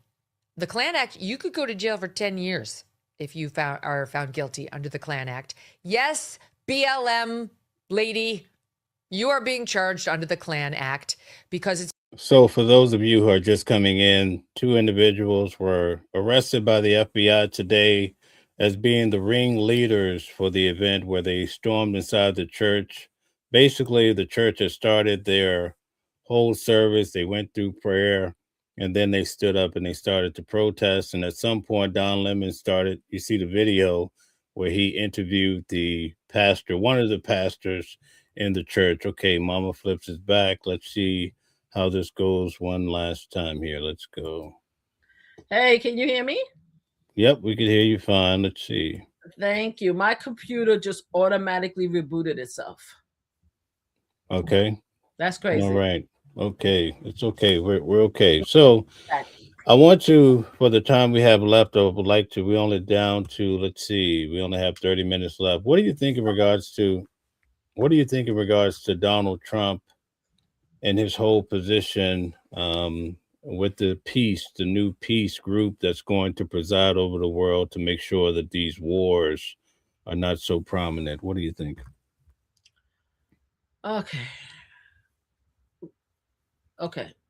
Fill me in, because I'm not sure exactly what you mean. Oh, okay. So with the new, I don't know if you had a chance to see the World Committee meeting that they had of the sorts. I wanted to show you guys this earlier. That's what I brought out. I have a big painting of George Floyd. I want you guys to remember his name. So when Megyn Kelly disrespects our Black men and women, I want you to remember what happened to George Floyd. This is his a photo. Thank you. I'm sorry. I wanted to make sure I brought that out. Go ahead. What were you saying? Yeah. So Donald Trump is trying to bring on world peace more so than the UN. He's trying to bring together world leaders so that they can have peace throughout the world. You know, we have all these wars that were going on. He said he solved at least 8 wars. And now he's looking to eradicate these wars as much as possible going forward. What are your thoughts on that? Is that huge? We currently have 2 massive incidents that's happening. One is in Russia and Ukraine, and the other one is, and I'll name it because I want to make a point, Israel and Gaza. Have he resolved those 2 conflicts yet? No, I don't think so. At least for Russia and Ukraine. Until he resolve those conflicts, then I don't think we should take him at his word or take him seriously that he could do anything about anywhere else in the world, because he doesn't have that power. Also, other world leaders has already shown that they laugh at him behind his back. They don't take him seriously. They think he's an old, demented, foolish person. I know the Danish president has said some very explosive comment about Donald Trump, as well as other leaders. Russia doesn't respect him anymore. His best friend was it South Korea or North Korea? Which one of them? They don't respect him. China's pissed off because he napped the Venezuela president. So China's ticked off. Canada just did a huge deal that used to be in partnership with a trade deal with China that used to be a trade deal with the United States of America. Nobody respects this guy. They want him to go away very, very fast, as well as less than half of the United States of America. And I don't think he's going to be able to do anything. But if he does, I can't wait to see what he does. Yeah, Critical says he stopped 8 wars. A big deal. Wow. I wish he could list the 8 wars. Did he list them like he did Iceland and Greenland? Did he list them? He list the good ones, so he never released. So, yeah, we need to stop. That's another thing. We don't want to be Fox News, right? We don't want to be Fox News. We don't want to start sharing misleading information. You know what I mean? Because as far as we're concerned, he hasn't listed the 8 wars. He can't even deal with the conflict that we currently have right now. He can't do it until he could figure out how to negotiate a peace deal between the 2 current crises that we have going on right now. And not create a third war until he could do that, at least at a minimum. Until he do that, I don't want to hear anybody tell me that he has a peace deal in place. Okay. AI Smart City says Putin just donated $1 billion to Trump's peace project. Really? So what are we doing as far as Ukraine and Ukraine and Russia? How that peace deal going? Has it happened? Have we signed a peace deal yet? Has we signed a peace deal? He put $1 billion in the peace deal. Has he signed? It's nice that he put $1 billion. I'm sure the $1 billion is the money that he stole from Alexa as he unalived Alexa in the prison. He probably stole all of Alexa's and all the people that he unalived millions of dollars, and he gave it to Trump. All right, that's probably what he did, and he's stealing the money from his own people while they're starving and cold. That's what he probably did, allegedly. Right. And if he did that, because he could be independently wealthy and be giving Trump his own money. I doubt it, but he could do that. But in the meantime, as he signed this $1 billion peace deal, has he signed a peace treaty with Ukraine? No. Until he does, there's not much we could talk about. Why don't he just do the peace deals that he promised you guys, the MAGA community, who promised us veterans, that we will never be involved in no more wars. Remember that, right? Until he keeps the promise to the veterans and the military personnel that he would end the two current situations and not have any wars, then there's not much we need to talk about. We can move on because he hasn't done anything yet. Are you shocked that he even allowed Putin to be involved, being that they still have this ongoing war? I think Putin has blackmail materials on Donald Trump, and I think that Donald Trump been kissing Putin behind for so many years. I can't wait till we get to a period in history where we find out what Putin had on Trump, or Lindsey Graham. Lindsey Graham, and all of them. I can't wait to find out what it was. Now, it's possible that he loves Putin. You know, Donald Trump likes dictators. I think he has a HO on and I don't want to say the word, but you know, you men know when I say HO what I mean. I think he has a HO for big, strong men, right? He likes that. He wants to be like them. So that's his bestest friends. So yeah, I think I'm not surprised to do anything. I'm actually waiting for this fool to did wait a minute. Did Putin come to the United States into the White House yet? No. Oh, so I'm waiting for him to invite Putin to the United States of America, so he could have dinner at the White House. That's what I'm waiting for. I don't know what he waiting for. Bring Putin to the United States of America. Why not? Why not? I know that Mom Donnie says he would arrest Benjamin Netanyahu if he ever came to New York. So it probably stands for Putin too, you know? I can't. I'm not gonna do that. I have friends on both sides of the issue, so I'm not even gonna. Woosa. So when that was said, did anybody come out to counter? Like in the Jewish community, when they heard that, did anybody? Did we see any follow-up conversations? Yeah, we did. The Jewish community in New York City, I was there. They said they do not stand with Zionism. With the state of Israel, they're not for what's being happened to the people of Gaza, and they're more for Judaism, and they're closer to the Bible instead of Zionism, which is political. So nobody came out to address the fact that because I didn't hear it, but what you reported was that the current elected mayor said that about the president or whatever of Israel. So no one came out and said anything about that. No, not that I know of. No. All right, then it's gonna be what all the politicians have a right to say whatever they want to say. I'm just gonna leave it alone. It's not my business. I'm not even gonna take up that fight. I don't think it's going to be an easy task if that happens. Let's just say that. I think there's a lot of people that's going to be very upset about that, just like there's a lot of people who is very upset that Trump napped the label, and I said label because a lot of people say that he won the president. He didn't win the presidency. A lot of people are very upset that Donald Trump napped Nicholas Mariotto. I forgot his name. Am I pronouncing his name wrong? Benjamin Netanyahu. Nicholas. Oh, Nicholas Shirley. No, not necessarily the president of Venezuela. Oh, Nicolas Maduro. Okay. Maduro. Mhm. A lot of people was upset when he napped Nicolas Maduro and brought him to the United States. So I think a lot of people are going to be upset if the same thing happened with the Netanyahu. But I don't know. Okay. All right. So here's my final question for you tonight. When it comes to the economy, do you think that we're making any progress? No. There's no progress. I mean, have we increased jobs yet? Has the job report come out? Do we have jobs? Because I haven't been paying attention to the stock market. I think the stock market is kind of steady.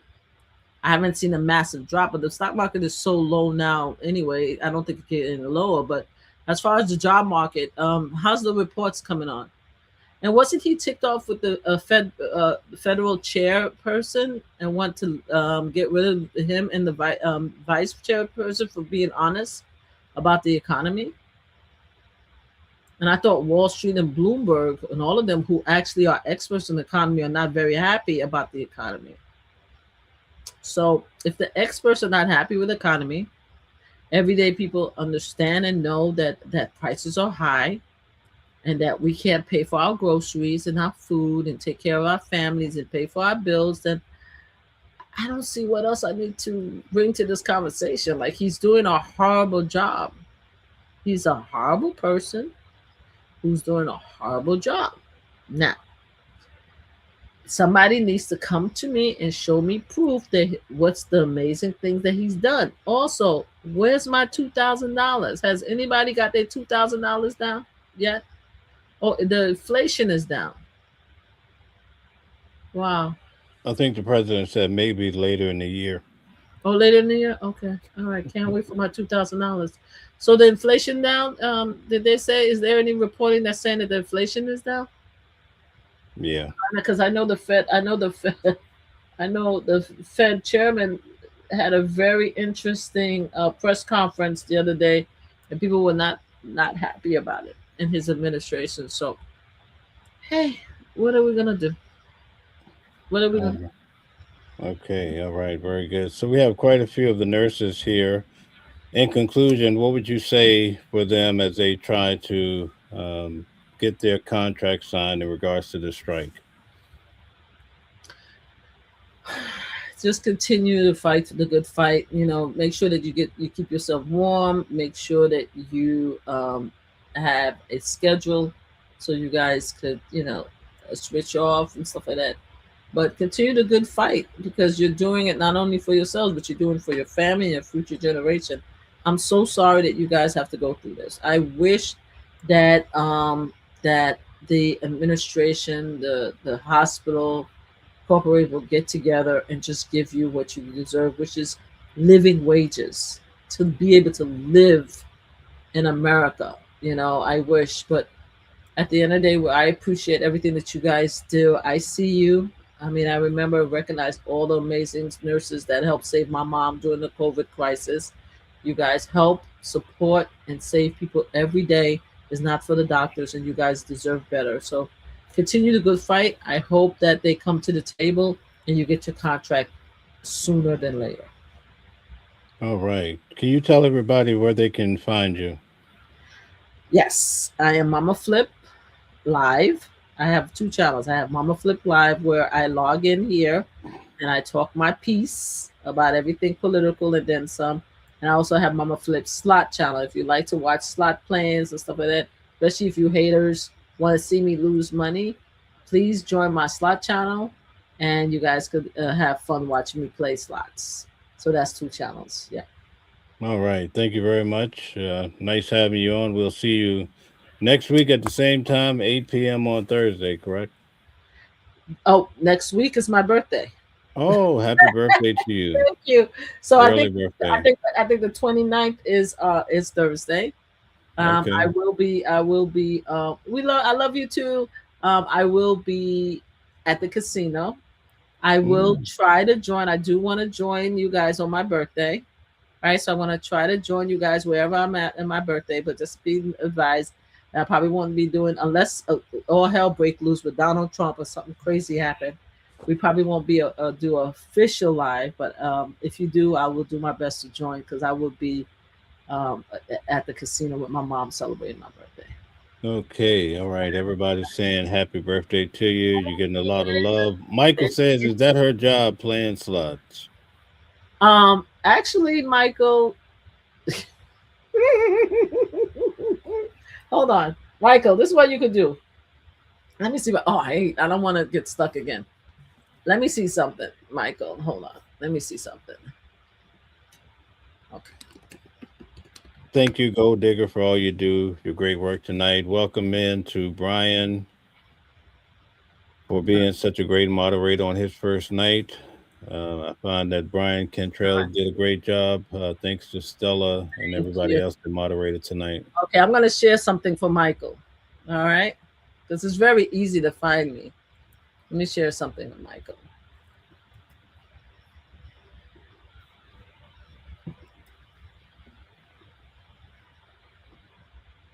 Can you share? Can you share this?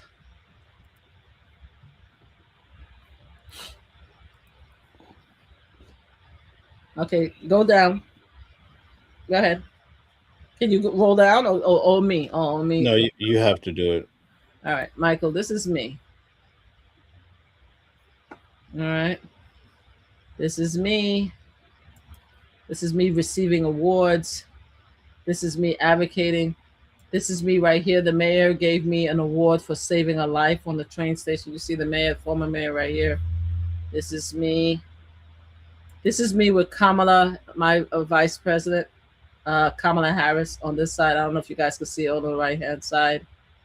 This is me with all my advocacy, me traveling, me looking absolutely fabulous and stuff like that. I also wrote a book, Real Women, Real Life, Real Solutions. Maybe you might want to get that. Yeah, and this is me. So I am an advocate. I have a famous son. This is where I live. I'm a survivor. This is my job. I'm a slot player. And that's me. You see, all you have to do is Google me, right? You can see what I do. And that's not even half the stuff that I do, Michael. So, no, playing slots is not my job. I have a very, very, very, very important job. And to some people, I'm very important. However, what I'm doing right now with Mel is my love, right? I love to talk to people and give my opinion. And I also love playing slots. So this is my side gig, as you could say. All right. So, yes, I hope I answered your question, Michael. Thank you, everybody, for the birthday wish. And I want to say it, I try to end it by saying, to my MAGA brothers and sisters, I'm no longer mad at y'all. I'm mad at the man that y'all put in office. But I'm no longer mad at y'all. We're good. Okay? I hope you're good with me because I'm good with you. You guys have a right to say anything y'all want to say. As long as you don't disrespect me, I won't disrespect y'all. Right?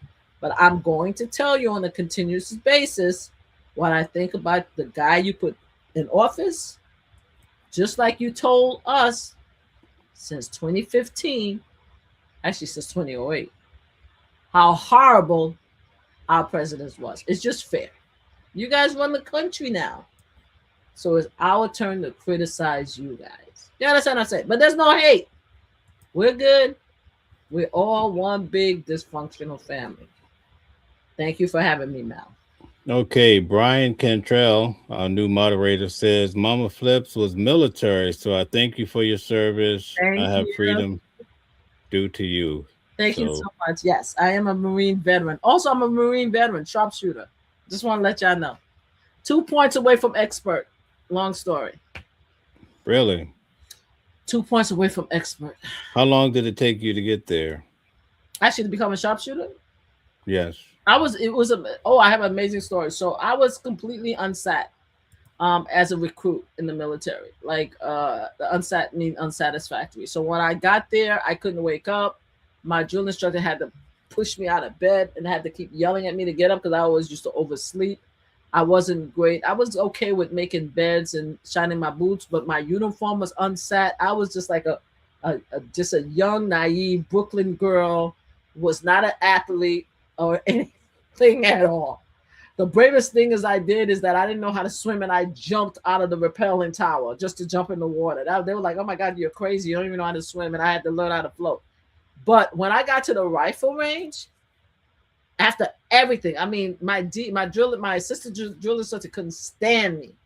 I remember her, this blonde, white tea woman. She was evil. Everybody couldn't stand me. Nobody liked me because they thought I was just a failure until I got on a rifle range. And I started hitting target, bird's eye. They were like, "What the fuck?" You should see all of the drill instructors. They came. What the hell? What the hell is this? Where did you get that? I'm like, I don't know. So that's what happened. Like, it's just an innate, just something in me that I'm a really great shot. Period. And again, the only reason why I was short by I was this close to being an expert. Like, I'm talking about this close to being an expert. But I'm gonna I'll let it go. It was just one of those days because every time before that final test, I hit the target, middle, dead eye every single time. But the day of the actual final result, for some reason, I was just a fraction off. So they made me a sharpshooter. So, whatever. Well, that's amazing. Thank you so much. Also, can you state, I definitely would like to send you something for your birthday. So what is your PayPal, Cash App or whatever? Can you state it out so maybe Stella can put it in the chat? You guys are so sweet. Especially my mega brothers and sisters. Show me some love. All right, hold on, guys. You could just type it yourself, right? Can't you type it yourself right now? Give me 1 second. I'm gonna go. I just want to confirm it. All right, you're so sweet. Hold on 1 second. Well, that's good. I'll definitely support you on that. You do such a great work. It's nice to have you here to push back on Thursdays. It's a different kind of show, but it's well needed.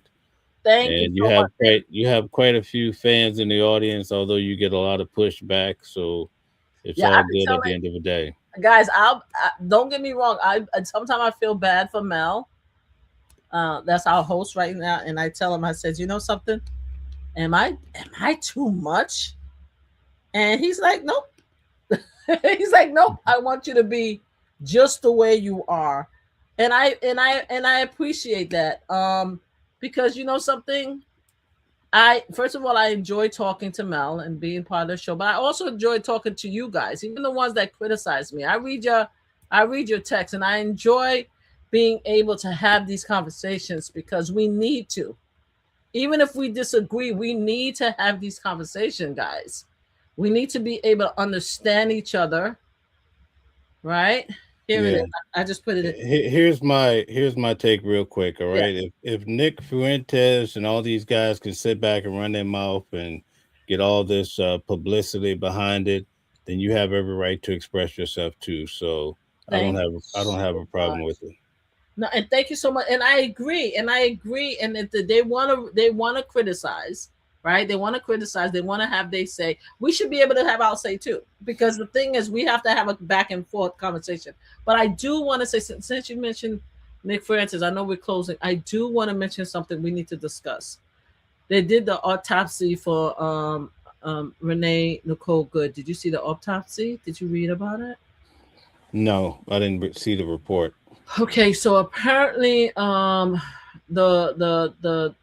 metal that unalived her came from the left hand side of her on her head, but apparently she was hit. I'm still trying to figure out if it's 4 times or 3 times, because I heard I heard 4. It was 4, Four. according So to what I heard. Yeah. one was in the lungs, one was in the shoulder, one was in the arm, right? So it's like him going around, and the one that unalived her was the one in the head.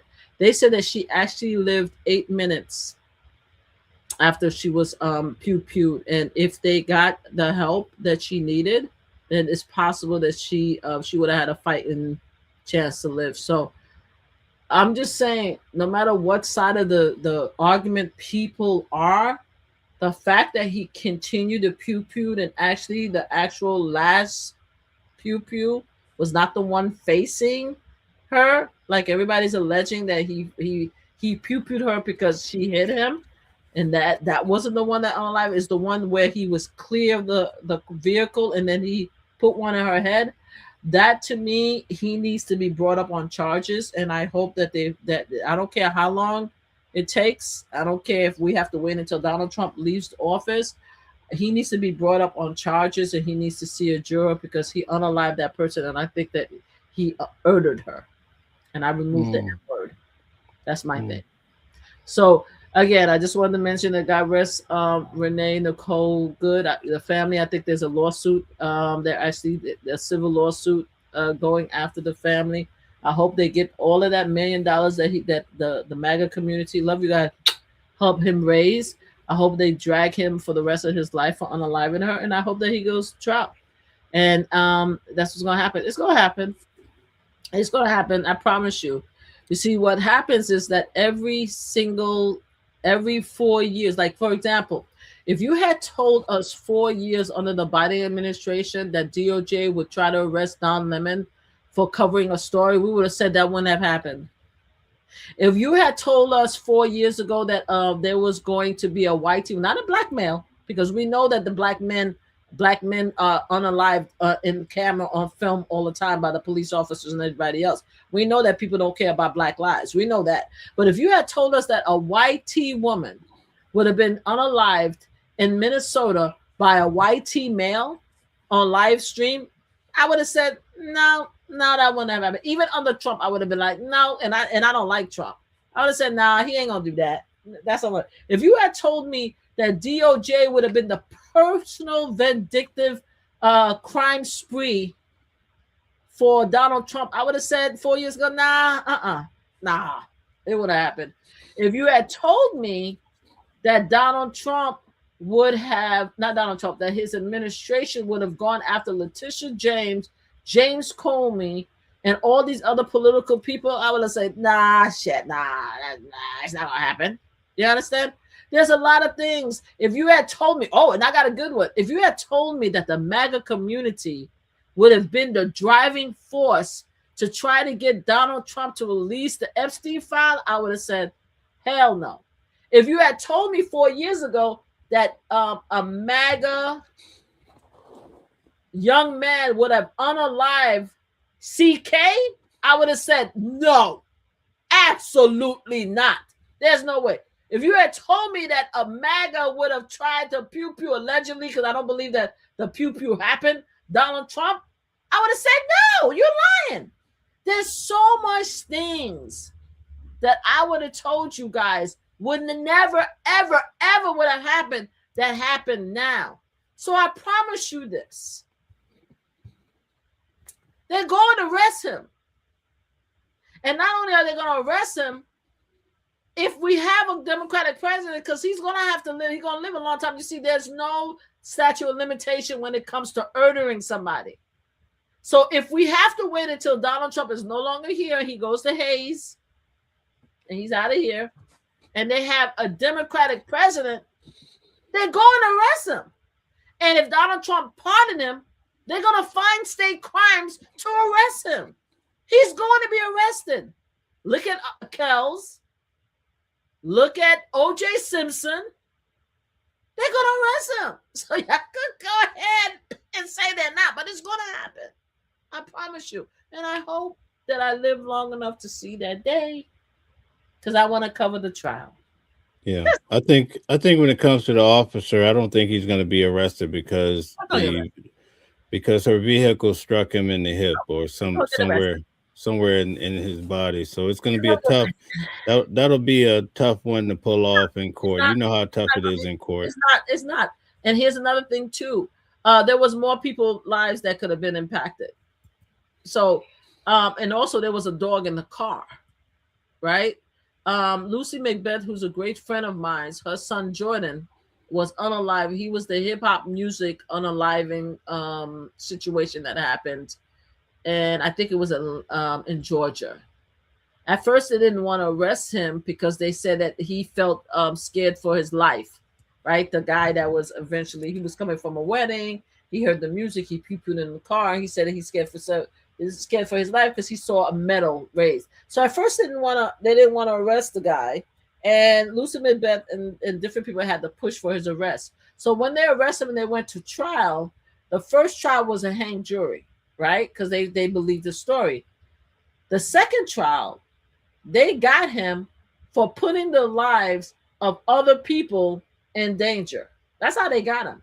So he was found guilty, not from unaliving Jordan, Lucy Macbeth's son. He was put in jail and found guilty for putting the other people in the car, in jeopardy, right? And I know the wife was in the car, but they had a dog and they had other people. The car could have, hit somebody else. So they just have to figure it out. They have to come up with a state crime. He is going to get arrested. I promise you.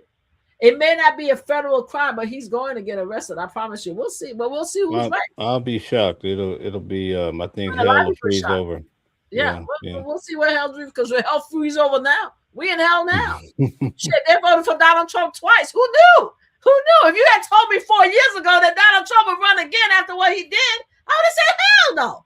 So we can't live in the delulu where we say to each other that nothing could happen. We already proved as American. I mean, if you had told me that a crazy ass white man who runs the White House would have actually sent military personnel to Venezuela to nap a current president of a country and bring him here and bring him to the United States, to bring him to New York for a trial, I would have said, you crazy. You lost your goddamn mind. There's no way. There's no way nobody's that crazy that's going to do something like that. So we no longer live in a proper reality. So y'all keep saying it's not going to happen. I'm telling you it's going to happen. I'm telling you. Nothing surprised me anymore. So and I think, and here's another thing that I want to push back on that you said in regards to, well, maybe you didn't say it, but anyway, I think if the Democrats win the midterm elections, I think the first move is going to be to impeach Donald Trump. That's going to be their first point of business. Yeah, but they're not going to be, whether they impeach him or not, they're not. It's going to be the same thing that happened the first 4 years. They impeached him, and then he wasn't. It didn't go any further because the Senate stopped it. You have Mitch McConnell. You have the Senate. We will have to win. We have to win overwhelmingly the House and the Senate to impeach this fool. Not only impeach him, to get rid of him. It's not going to happen as long as we don't have the majority in both houses. It's not going to happen. They could impeach. We learned the other day that impeach means nothing on paper. Impeachment means nothing on paper. He keeps wanting to change and reverse the impeachment because he believes that his name means something, but his name means nothing. In history, the Trump name is going to be a disgrace, and his future generations are going to try to change their name, just like they did with the dictator in Germany. You don't have too many kids or family member that has his name, right? Just like they did with Nixon. A lot of Nixon family changed their name. They got mad and they changed their name. People are not going to remember his name on the same level as they did the dictator that unalived 6 million people in Germany, as they're going to think the same thing as the current dictator in Russia. They're going to think the same thing as the North Korean leader. His name is going to be defamed, spit on for our entire eternity. Only a certain group of people is going to continue to love him, just like Nazi loved the guy that unalived 6 million people. Only certain group of people. But overall, as we move on in history, his name is going to be spit on like a lot of other people that name is going to be spit on. It's just going to be what it is. Now, I have to say, even though I feel this way, he is going to have the love of his people. And you guys are going to continue to pray for his spirit and soul. And y'all going to continue to celebrate his birthday. And y'all going to light candles for him. And y'all going to celebrate all of that. Y'all going to do all of that. And I respect it and I acknowledge it because that's the guy you love, right? I'm just talking about the rest of us who can't stand his ass. We're going to look forward to the history books telling us exactly what a TI is. Okay. Tammy Pierce says that you're sick. You have TDS, Trump derangement syndrome. What do you think about that? There's no such a thing. That's Trump derangement syndrome. There's no such a thing. Sorry. You guys keep making up these names and stuff like that. Come up, put it in a psychological book, right? Come up with a medical terminology and come up with the actual criteria for it, and then we could talk. All these names that y'all coming up and inventing is foolishness. I could say that you all had the BDS. How does that sound? Because you guys hated Biden. Why don't we talk about the Obama, the Obama, the ODS, and the BDS, and the KDS? Why don't we talk about that? I want to talk about how you guys hated former President Biden. I mean Obama, former President Biden, and former Vice President Kamala. You guys have syndrome too. If we're gonna talk about it, let's talk about syndrome. Let's all be in a moment and breathe and just be together as a community and accept our united hatred for our fellow candidates. Let's do that. So I have TDS. I am Mama Flip. I have TDS, and you guys have ODS, BDS, and KDS. Okay, let's all just be one in the community of that. Since we're making up names and we're making up syndromes and we're making up symptoms and we're making up criteria, why don't we just do that? Okay, thank you. Anything else? No, I believe that's it. We want to thank everybody that participated tonight. We'll be back. Didn't hate Biden. He was demented, elderly abuse. I actually met Biden and spoke to him in October, right before the election. I actually spoke to him. There was nothing wrong with Biden. All right. He was very intelligent, very caring. In fact, he came to meet with us, the survivors, because we came to meet with him at the White House. So he came to meet with us. Let me tell you how wonderful this man was, how intelligent and how humane he was, because you guys want to say that he's demented. That day he just found out that his son was going to be indicted. That day he kept us waiting for, and we thought that something was wrong with him, because I was worried, because I was one of the people that was going to meet him and spoke to him and shake his hand. And you know what he did? He actually still came to meet with us. That's what he did after he heard that his son was being indicted. And he spoke to every single one of us. And he took time to express his condolences, to talk to us, to allow us to give us his opinion, our opinion. I went in there as a veteran. He thanked me for my service. You understand what I'm saying? You see, Donald Trump would never do anything like that, because Donald Trump, your hero, is a demented old kook who doesn't have a humane bone in his body. You understand? So when you talk about elderly abuse, why don't you guys go talk to your congressman, your Senate, your White House, your secretary, the VP, and tell them to take that old man, put him in the plane. If he hasn't come back yet, bring him back to the United States and give him some golf lessons and allow him to play golf for the next 3 years. And allow other people to run the country. Okay? Because what they're doing to Donald Trump, that's elderly abuse. All right? He's an old man, guys. And I hear he smells. And I hear that he can't keep awake and he keeps sleeping. And I hear that he forgets things. Y'all love him, man. Go help him out. Okay. Thank you. Anything else, Mel? I'm sorry, Mel. I'm just you. Stop posting the comments. You're posting the comments. I'm gonna. Yeah. All right. Well, when it comes to Donald Trump, I just can't understand how he gets so much done. I mean, the guy's tweeting at 3 a.m. and then he's traveling across the world and meeting with everybody. It's just, I don't know how he does it at 80 years old. I'd be asleep too at a much Oh, younger age, you know.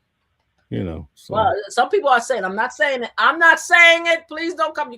You could sue me for everything else, Donald Trump, because I'm saying that I can't stand you, and I think that you're demented, and I think that all you right. do something about you, and you need to go retire. You could sue me for all of that, and I'm not even talking about Melania, and let's not talk about your son, because I'm trying to be respectful. So you could sue me, but I'm not saying this. I'm not. Don't blame me for it. But they have been alleged that he is on some substance. That's what is being alleged. This is why he's able to do what he's doing. It's being alleged. I'm not saying it because I have no proof. I'm just saying, because you asked, how does he do it? They're saying allegedly he's on some type of substance. That's what I'm saying. But I can't confirm it. Then I can't. I'm just telling you. So, Okay. yeah. All right. Very good. I haven't heard that one. That's the first time I've heard that one. Okay. Let's see. They even name what he's on. But I'm not gonna name it here. They even name what he's on. These people are diabolical. They're crazy. They even name what he's on. So I'm not even gonna say it. I'm gonna let it go. But I want to say thank you for everybody who asked for me to come back. I love the fact that Mel said that, you guys asked me back, so thank you. Oh, it's after 10. I'm sorry, Mel. Go ahead. I'm done. Okay. All right. Thank you. Denied says Trump is making the country 100% better. Okay. Mel, stop. All right. So, and recently the president has been on a victory lap talking about all of his accomplishments, his 8 wars that he stopped. He's trying to stop Russia, Ukraine, and working on Israel and Gaza. He's brought down gas prices and eggs. He's every day he lists all of these different accomplishments, but Mama Flips is not having it. Unlike most people, I can point out the good things the president does and the bad and still be able to live with myself. I'm not swayed by anyone. Give me one good thing, Mel. One good thing he did. One of the best things is here in New York, I travel a lot. I cover these cases, right? I'm in the subway system all the time. Yeah. And this illegal immigrant set a lady on fire and on a train that you're in the system too, so you know how it goes, right? So now that I see the National Guard out there, I feel a little bit better when I'm rolling through at 2:00 in the morning, just trying to get back home, catching the last train. I think that was a good thing. Most people may not agree with me, but that's just my opinion. So I can say that was a good thing. Have you seen the National Guard interacted or interfered or helped anybody while you were traveling back and forth and seeing them? No, I haven't seen that, but I'm not there enough. I'm always passing through, Well, I take the train every day, every single day. I take the bus and 2 trains. I don't see the National Guards. And the only time I saw the National Guards was on Franklin Avenue on occasion. Probably the Franklin Avenue a couple of times on Brooklyn Bridge. And you know what they were doing? They were standing behind Boys in Blue. They were standing behind Boys in Blue, not doing anything. In fact, not looking at us, trying to look up because they look embarrassed and horrified that they're here, standing there like toothpicks, just to hold up the walls or the floors or whatever. So yeah, they haven't done anything. And in fact, I don't see them anymore, so I don't even know where they at, where they put them in, because they're never where I'm at. You know what I mean? And I take the trains all the time. So thank you for the service from the National Guards. But if that's the only thing congratulations to Trump, but they're not doing anything. Anything else you have for us? Okay, I'll leave it at that. But the stock market, I can vouch that the stock market is definitely up tremendously. Is it? Oh yeah, definitely. I have an account with Robinhood. Would you like me to open it up? Would you like me to open up my Robinhood account and see if I made money? Because I lost a whole lot of money under Trump. And so next time, remind me to bring up my Robinhood account, right? I think a good factor would be the S&P 500. That should be able to give a balance. Right. That should be able to give a balanced view. We could do that on the next show. We'll pull up the S&P 500. But the SP has nothing to do with real people, right? Because we could look at our pension, see how much money I lost on my pension, right? Have I gotten any money? Because my pension is directly impacted by the stock market, and I lost thousands and thousands of dollars. And we can look at the Robinsons because, again, I have stocks. I purchase stocks. So we don't even have to look at the SP or something. We need to look at our personal stocks. Is our personal stocks has increased? Should be. I lost a lot of money. So we'll check. I'll check. If you have a balanced portfolio, it should be up. And I'm just giving you the bare essence of it. If the S&P 500, the index funds, it gives you a good balance of the total market generally, right? Because there's so many different companies such as Tesla and all Johnson & Johnson, all different companies. So yeah, I have Johnson & Johnson. Now over the last week, the market has been down, but when Donald Trump hooked up with Elon Musk for Doge, the market went down tremendously. But then it came back up, so it's up strong. It's definitely up much more than a year ago, definitely. Okay. I could go to that. So there's item number 2. Now, if you ask me some of the bad things, I could point to that too. But what I'm saying is, I don't have a commitment to a color, a group, or whoever it is. I just look at the person or the moment for what it is. That's just the way I look at things. But I mean, I don't knock it. There's some people that come into the chat. Trump can't do no wrong, and I don't agree with that either. So that's a different type of angle as well. But anyway, I think we reached our time. I'll let you reclaim your time. Thank you guys for tuning in tonight. Tomorrow, we have news at noon. All right. So I look forward to all of those who would like to come and participate. We usually have a lot of people. We had a lot of people today. It's always great to have so many people. Thursday night, we always have Mama Flips. And it's good to have her on to push back and give us a different perspective than what you might be used to. I know a lot of people don't like to hear things that go against their internal beliefs, but everybody plays a key part, and it's good to have certain people to keep everybody motivated and also to employ some critical thinking. Thank you so much for all of the moderators who helped us out tonight. I saw Gold Digger really going in. We have a new member to the team. His name is Brian Cantrell, who actually is a strong Trump supporter, conservative, and he chose to support Watching the World. So that gives you an idea of the balance that we have here on this channel. We're not weighted down by just looking at things lopsided and just trying to believe in something just because our family members believe in it or whatever it may be. We try to move with intelligence, and we thank you guys so much. Shout out to Stella for running the operation and holding us down, keeping me honest, keeping me on the job. And shout out to Thomasina Martin, my cousin. Good night to you. Thank you for helping me be the person I am today. You were there during my tough years. So thank you. When I was 16 years old, that's my cousin, Thomasina. I could tell you the whole story. I was working at a grocery store in Chase City, Virginia, having hard times. Those guys was yelling and all that. She made me strong. Thank you so much, cousin. Shout out to you. Thank you all, and have a good night. We'll see you guys at noon tomorrow. It's been a great night. Take care. Thank you, Mama Flips. Happy birthday to you. Everybody, give her a happy birthday note on your way out. And your Cash App, I think I did flag it out. I'll make sure to get it up there again. Thank you, guys. Have a good night. Thanks.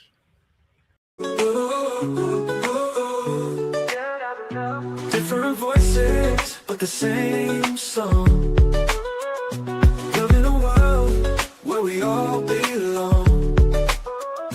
Kindness leading the way, breaking the chains. In the symphony of love, the thing remains. Embracing diversity, brighter days in sight. Watching the world sharing love and light. Hearts beating as one in our peaceful flight. Colors of harmony, painting the night. United we stand in love's pure might.